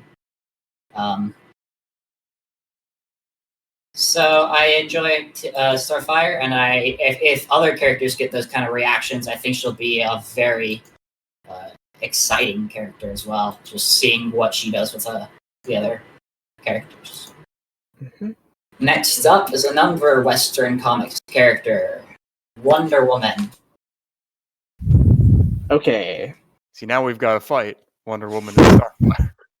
Oh god. Ooh, here we go. Who would win in a fight? Probably Wonder Woman. Because she's just like a female Superman, right? Yeah. Yeah. Basically. That's all I know of her. Except So- she has an invisible jet. Wait, what the fuck? I think, yeah, she does. She has a jet that's invisible. I know that. Interesting. And I think it's just because they didn't want to draw it. What the fuck? Okay then. She's not invisible inside the jet. She's just flying. She's just like sitting on the air. Okay. I can appreciate that. Okay, so first off, really obvious. Really nice model, or like really nice level of detail on the model. And yeah, that's good. And then okay, you probably already like it's probably already really obvious. Her select image is broken. And she just doesn't say anything. She just didn't get there yet. Yeah, like she just isn't there. She's hanging up her coat. She's in her invisible jet. She hasn't quite got it Flying out. on the invisible jet.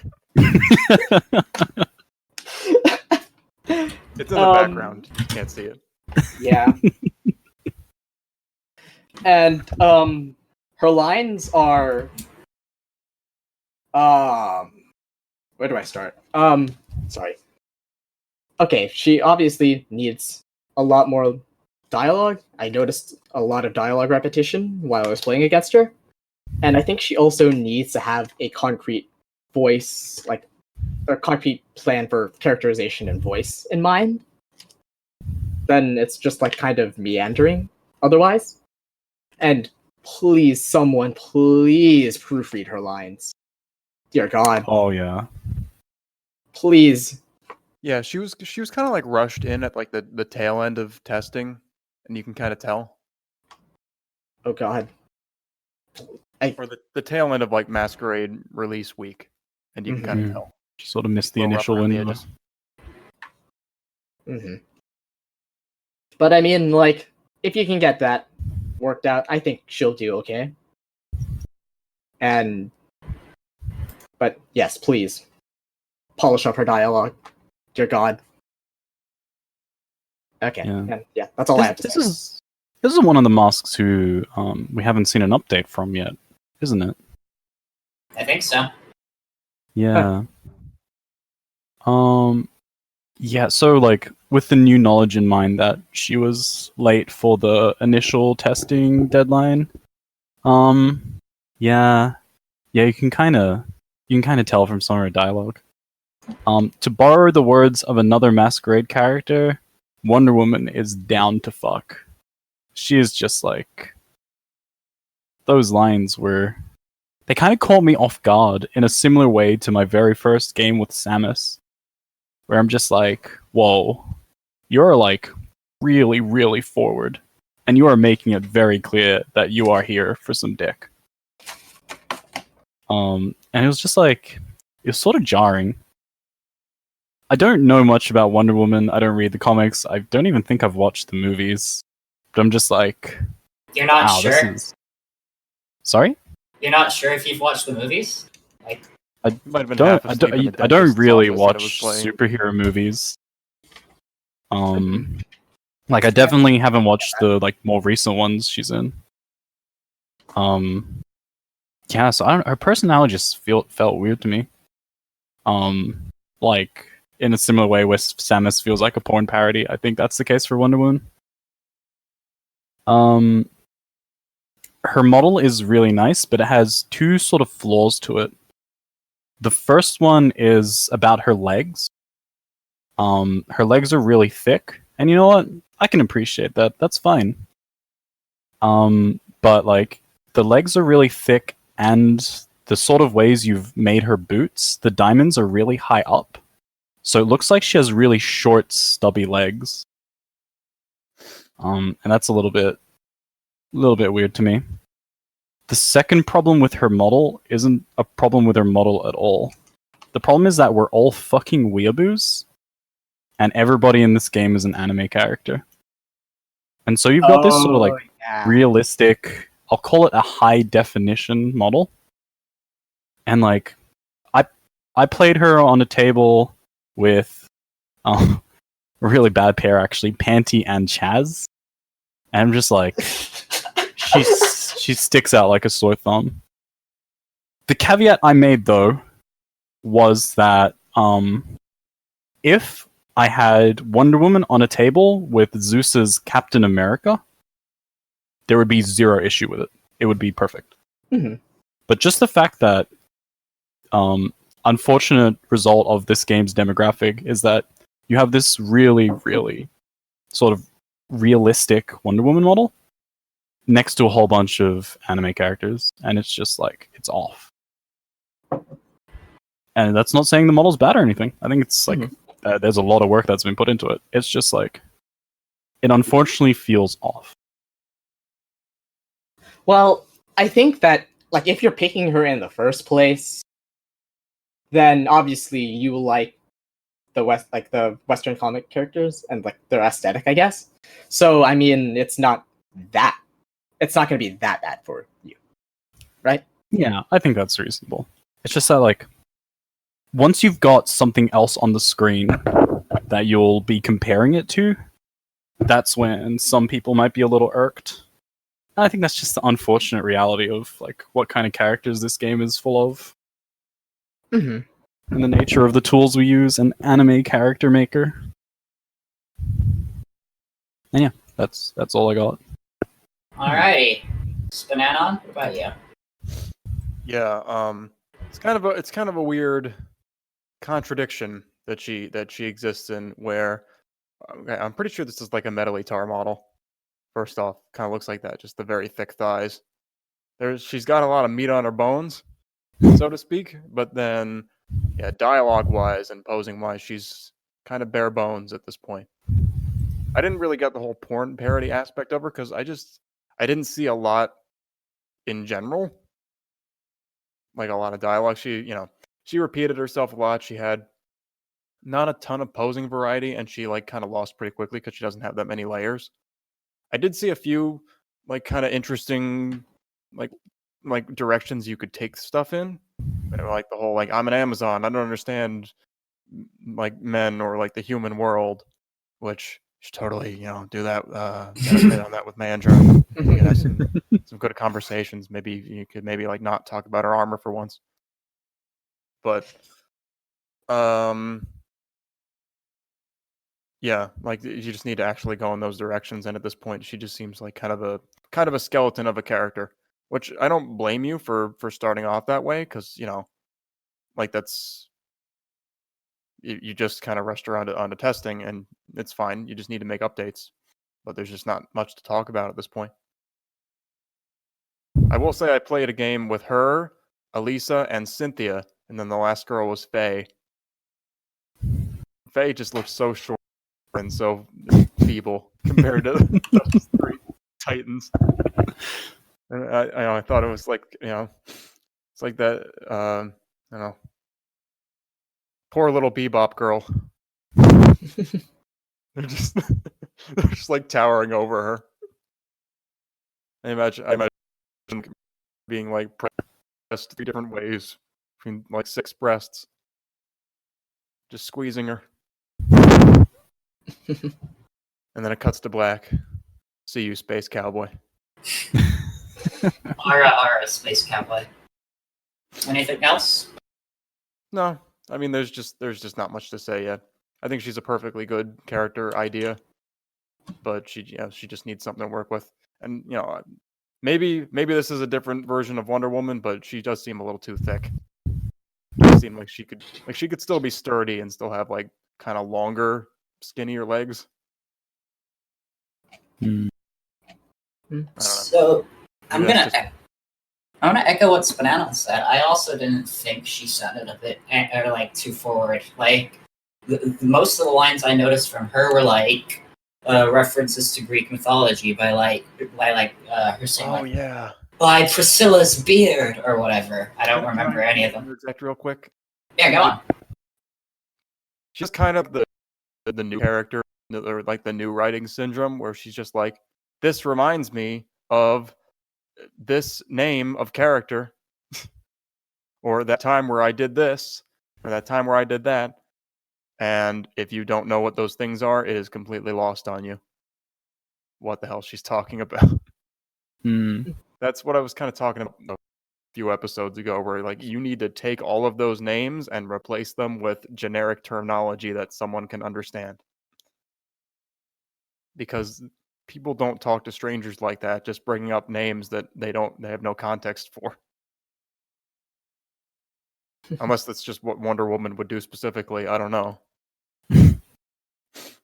But yeah, just stuff like that, or bouncing between emotions, where she might be flirting one line and then the next line she's like getting out her lasso, she's all angry. Again, you need degrees of anger.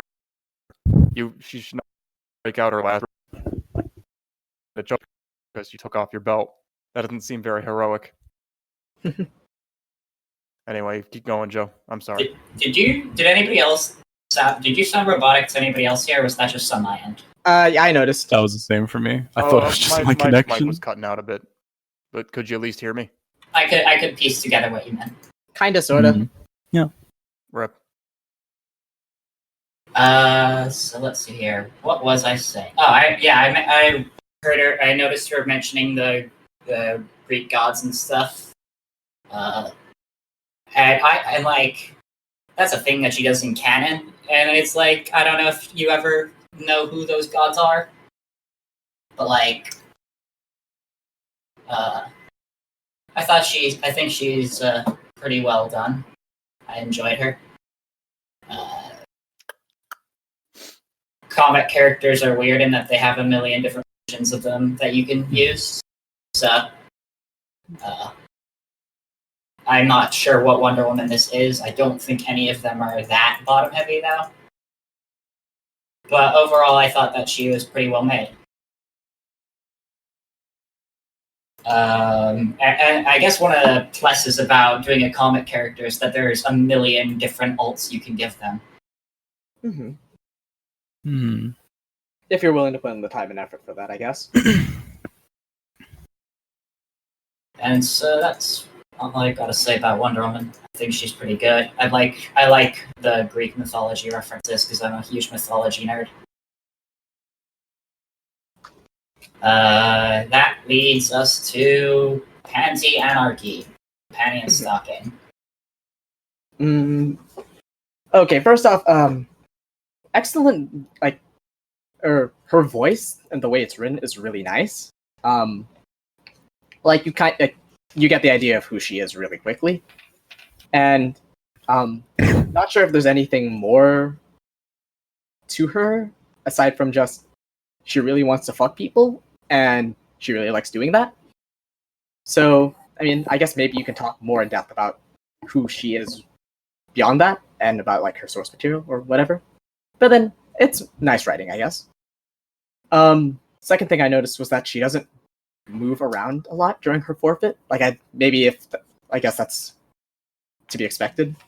But then it's just like if you're going to use that giant dildo, at least like make it visually interesting. Besides just she's kind of stuck on top of it.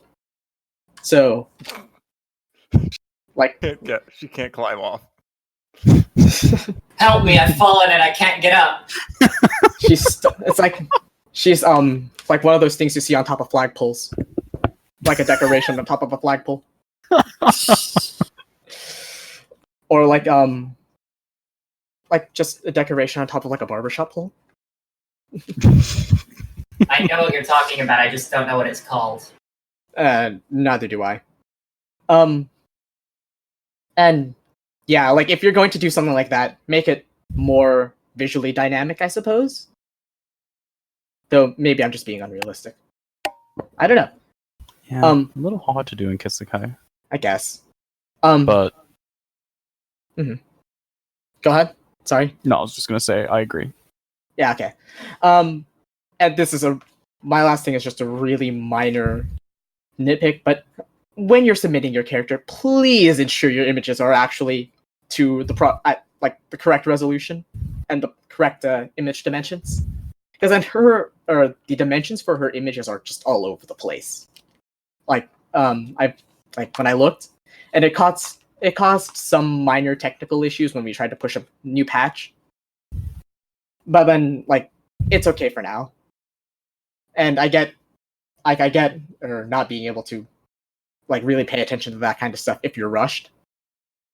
But then it's also important to, make sure that your character actually looks consistent from pose to pose and from stage to stage. So please take the time to do that. There's tools out there you can use for that. And it's pretty simple. She's no time. Gotta get fucking. I mean, like, surely if you export all your poses through the character editor, it does all that fun stuff for you. Yeah. Like, I'm not actually sure who did, like, the posing or exporting for her, so I can't really say what the circumstances are. But then, like, most of the tools we use for this should do that for you automatically. So, like, unless you're, individually just, like, trying to export each one out of Kisake, and then, like, cropping it yourself or whatever. Like, for all we know, it could be a team of Mac users who haven't quite discovered the wine tricks to get the character editor running and have to manually export everything. I mean, okay, I don't mean to shill my own tools here, but then I have a site that does this exact like cropping thing for you automatically. You just drop a pose in there, and it spits out the correctly cropped pose for you. You don't even need to worry about like having to do it yourself. It's faster, and it does it correctly. Okay, sorry. Go ahead, Misty. So on my Masquerade power rankings, I actually have Panty third. I think Panty is an excellent execution of the idea of, well, Panty, who is a giant turbo slut. Unlike Moon, who is a turbo slut for some bizarre reason, Panty is a turbo slut because Panty is a turbo slut. I got her kicked out of heaven. Yeah. Yeah, I guess that wouldn't quite fly up in heaven. Wait, I have a question. So I have another anime confession to make. You've never seen Panty in stocking. Does it have a plot? It does. Also, you sound a little robotic again. Yeah, you're cutting out. God damn it! But yes, Does it have a plot? Yes. What is But that plot? It's the overarching story is that Is the plot Panty fucks things? no, because there's also stalking. Basically, they got kicked out of heaven. They were two angels, and they got kicked out of heaven. And now they're just chilling on Earth, trying to figure out a way to get back, and they have to fight against demons. Yeah. Why did they What was that? Why did they get kicked out? Panty for I think like stalking is lust, and I can't remember what Panty is. Probably similar. Well, wouldn't... Or stalking is right. Yeah, Panty would be lust, and stalking was probably gluttony.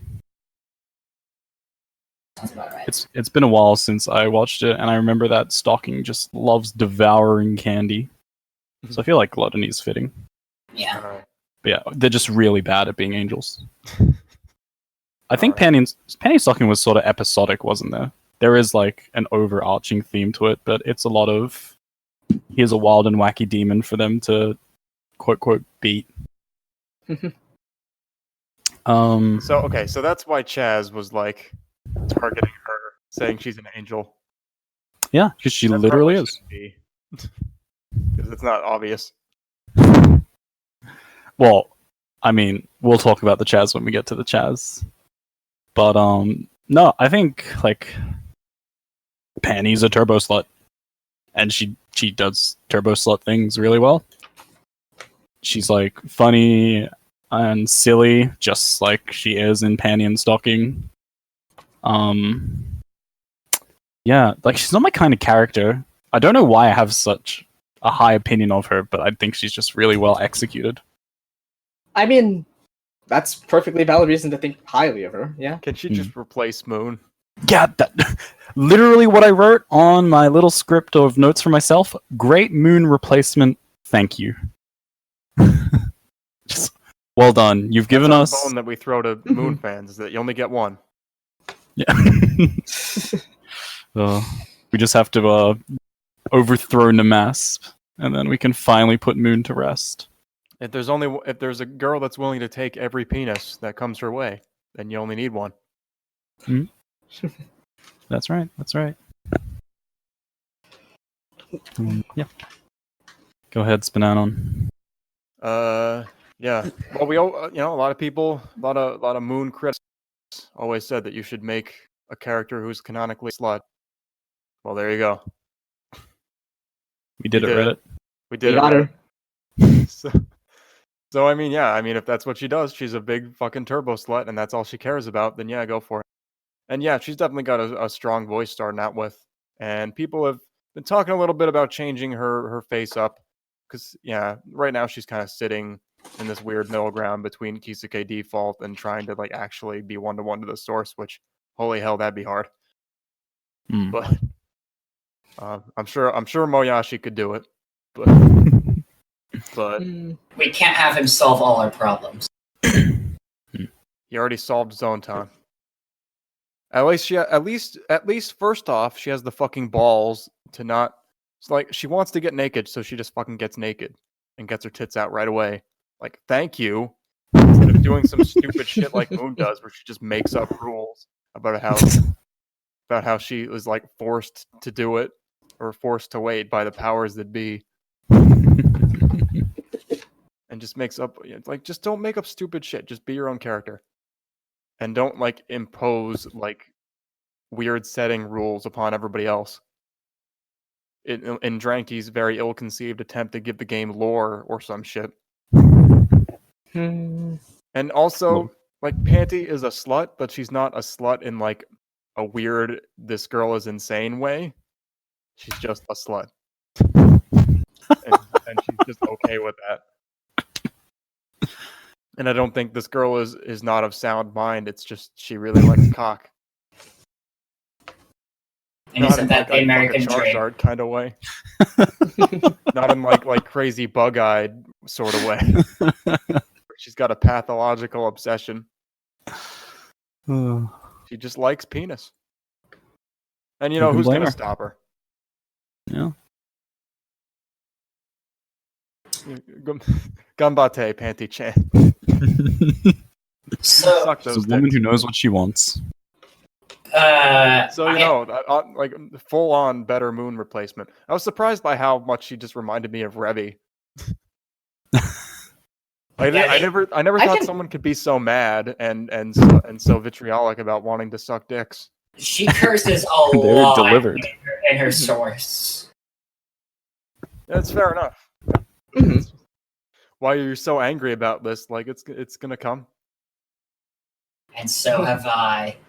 But yeah, I think she's well on her way, and she's certainly giving the common man what he wants.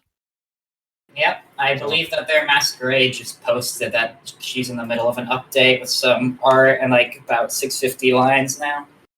605. Okay. Yeah, they worked on like her head shape and her hair, and it does look better now. Mm-hmm. So yeah, no major complaints. She does what she's supposed to do.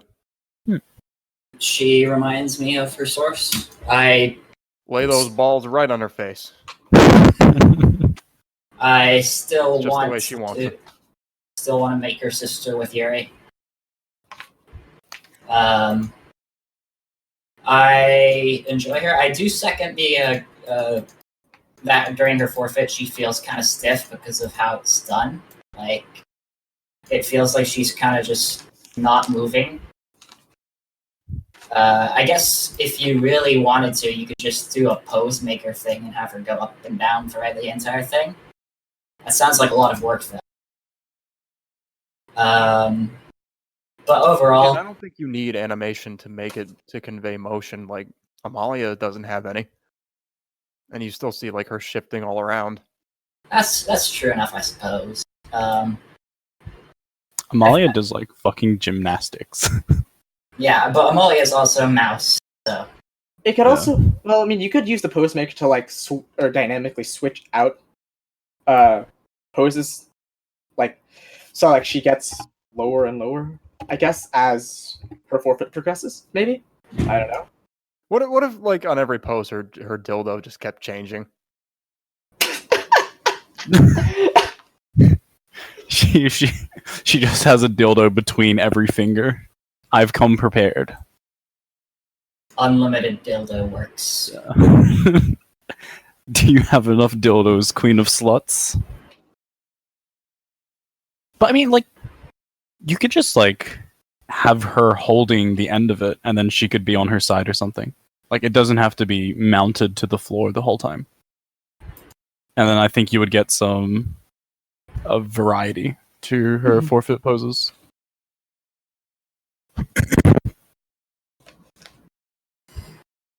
All right. I don't have anything else to say about her. She is in character, and I definitely think that that it will be a character type that is enjoyed by a casual player. All right. It's time to chazz it up, my guys. I asked for Seto Kaiba, and this is who I get. Yeah. I think it was a good trade. All right. Let's chazz it up. I want to hear you Last all. one. I want to hear you all say it. No. Chazz it up. Chazz Let's it up. chazz it up. Chazz it Come up. on, Biz. Chaz Princeton is the best character in SPNatI that's named after New Jersey.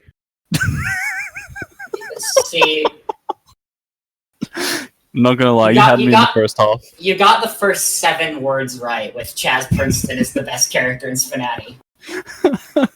Unironically, he is quickly becoming one of my favorite characters. I need to eat. Oh my I God. need to go get food. Well, Go, we're- Biz, we're all- tell us about your boy. Oh God. He's definitely very funny, and I think that aspect of him is really well executed. And, like he's pretty well executed overall, especially with like dialogue, characterization, all that stuff. I noticed some line repetition while I was playing against him, but then so like just buff up his line count, generics, all that stuff, and yeah, Misty. So, coming up to the podcast, I usually prepare a script because I don't like to come into these unprepared and waffle around. And I got to Chaz, and I sort of sat there. And I sat there, and I sat there, and I sat there, and I sat there. And at the end, I had fucking nothing. Like, Chaz, what a wonderful specimen. What a beautiful man. What an incredible SPNatI character. I'm just speechless. But my real impression when I played Chaz was like, is this an off-season April Fool's joke? Because holy shit, what a fucking experience playing the Chaz was. I don't even know how to put into words what the Chaz is. It is an experience. It is not merely a SPNatI character. It is like achieving nirvana. Just beautiful. Two things that I would like to highlight as just like icing on the cake. In this case, quite literally, his finishing pose. What in God's fucking name did I just watch? Like, I talked about Amalia doing gymnastics. Like, the Chaz just pretends he doesn't have a spine. And just like, I don't fucking know. He does a thing. You have to experience it to understand just what the fuck Chaz is doing.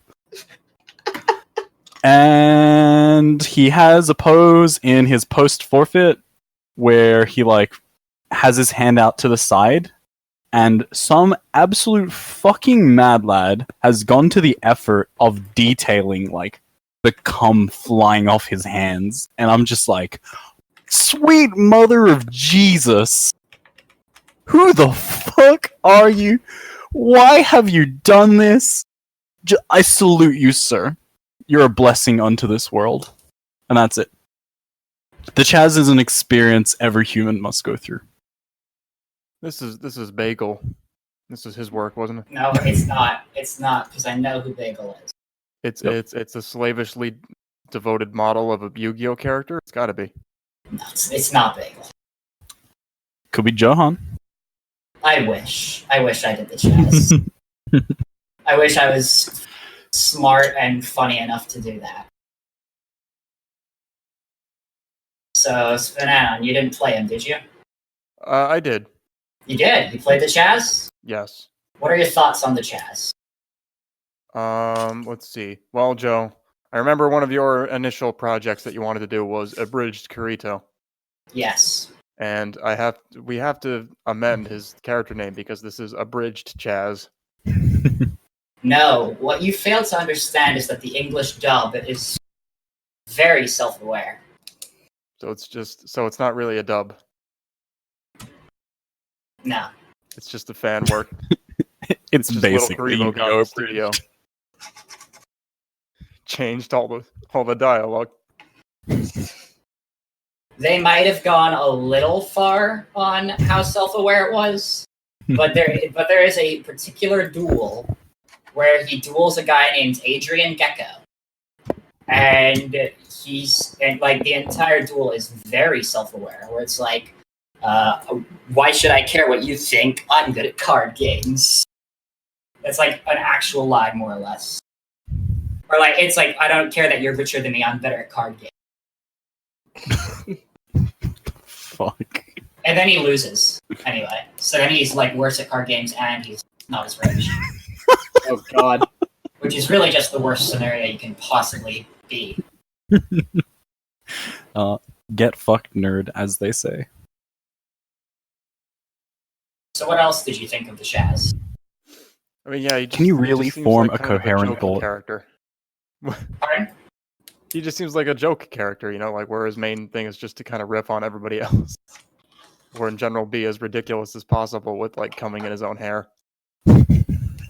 Yeah, I get that. I get that feel. Which, if that's what you're going for, I guess it's fine. I mean, I guess I don't know what else you could expect from a fucking Yu-Gi-Oh character, other than the over dramatic flourishes. So I guess he's accomplishing exactly what he wants, just not for me. So when I first heard somebody say the Chaz as a possible character, I thought that's a horrible idea. But and I say this without a hint of irony. He is unironically my favorite Masquerade character. Just the sheer uniqueness that he brings to the game. It's so sad how in 2019 now we just have to constantly clarify that we're not being ironic. Yeah. Like unironically is the saddest word in the English language. This if it makes you feel any better, we have reduced it to this level. If it makes you feel any better, it's technically not a word in the English language, or at least my phone doesn't recognize it as such. It is now. Just spelling it wrong. It's just ironically with the word un. How could I possibly spell that wrong? People use it. You're a wizard, friend. People use it as a part of the English language now. So Thanks, internet. I absolutely adore the Chaz. I love this unique character type that has been brought into SPNatI. I didn't think that they'd be able to pull it off, but they did. And it's actually like, I don't think it's a joke character. I think he's comedic, yes. I think that he's a little bit meta at times, and that could be toned down a little bit. But I also think that he's got like this cocky kind of attitude that we didn't really have, like, in a way that, like, the male characters didn't have. And I unironically, like, super enjoy this character, and I cannot wait to see more of him. I love how whenever he gets a hand change, he does the drawing pose. I just did that in real life too. Like the model is a little bit like out of place when it comes to the proportions compared to everybody else, but it looks like Chazz Princeton. I just, they went all in. They weren't cowards about it, and it's great. I love it. I seriously, I think he's a lot of fun, and there's so many things that you can get away with. I hear that they're going to bring in Ojama Yella, which is perhaps the single least sexy thing you can have in anything ever. And I'm not sure how I feel about it yet, but I wasn't sure how I felt about Chazz, but I love him now. You can get away with so many alt costumes, like a Society of Light uniform. It's just like, this is a character whose entire gimmick comes from a universe about card games. Here he is playing a different card game, and it's entertaining, and I'm absolutely in love with it. And I just think Chazz is really fun. So, as a person who hasn't watched the Yu-Gi-Oh series that the Chazz is from, like, biggest reason why he appears to me as a joke character is that, like, everything about him just feels so unbelievable. That's Yu-Gi-Oh! Yeah, okay. You know what? Fair enough. Mm-hmm. Just like stuff like the very like meta for kids jokes, for example, like That's Yeah. what so like pushes it into like abridged. That is more subdued in his actual source, and I think that the writer should tone that down a bit. But I do want to describe you the big final fight in season 2 of his series. It is the main character is dueling the leader of a cult who uses a deck based off of tarot cards, but he's actually possessed by an evil, destructive alien force from space. And so a card that the main character drew when he was 4 years old, and then he won a raffle from Kaiba, and so he got his card sent to space. But then earlier in the series, he goes to space and gets his cards back, and they're real now. And it turns out they're actually aliens, and they had existed all along. Don't question it. And so what he does is that alien that he drew is now his main monster, and he brings it to Earth. And his best friend, whose name is Tyranno Hasselberry, who is an archaeologist who had a broken leg during a fossil dig, and so the only bone that they could like his bone was like gone. So they put a dinosaur bone in his leg, and that gave him Dino DNA, which makes him immune to the aliens' brainwashing, by the way. So the alien card that he drew when he was 4, and his best friend, they, with their like spirit energy, go into space. And the dude is a... You can stop watching the last 20 minutes. It's just going to be him ranting about God. Yu-Gi-Oh! And the dude, his spirit that he sends into space is in the shape of a This is the dinosaur. Xenoblade episode all over again. And they punch a just satellite sitting- in the face. I'm just sitting here with my face in my hands. Viz, this is what you sound like when you talk about fractals. Oh God. So is this in the dub, or like if I go watch, it's Yu-Gi-Oh! GX, isn't it? Yep. If I watch GX subbed, will I have the exact same experience? I don't Is this know the if it'll be as top of over the your top, but the same events play out. Okay. You will get your Dino DNA. I'm just like I'm in disbelief. It's the best way to put it. I'm just like, I can't fucking believe that that's what goes on. Let me find you the thing, like the image. Yeah, here we go. Here it is. Let me post it.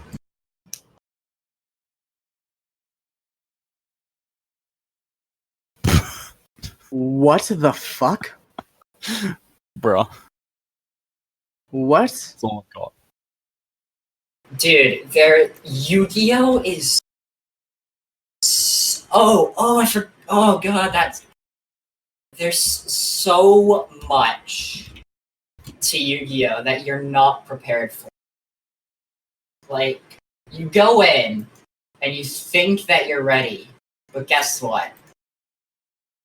You're not. Yeah, you're never fucking ready. Okay. The main Wonderful. character is the reincarnation of the Supreme King of the Underworld, and he like made a promise to an alien hermaphrodite that they'd be together forever, and then she gets sent into space because she gets reincarnated as a trading card, and the main character goes evil and kills all of his friends. Yeah. All right, And- so it's time to and- end part 2 of the podcast. Yeah, I hope you Yeah, I all think have that's fun. it. I'm mentally gone after that one. Incredible. Oh god, I need to eat. All right, thank you When guys are we for gonna have the listening. dinosaur guy in SPNatI? Thank you all for chazzing it up. Been good. See you next time. See ya. Bye bye.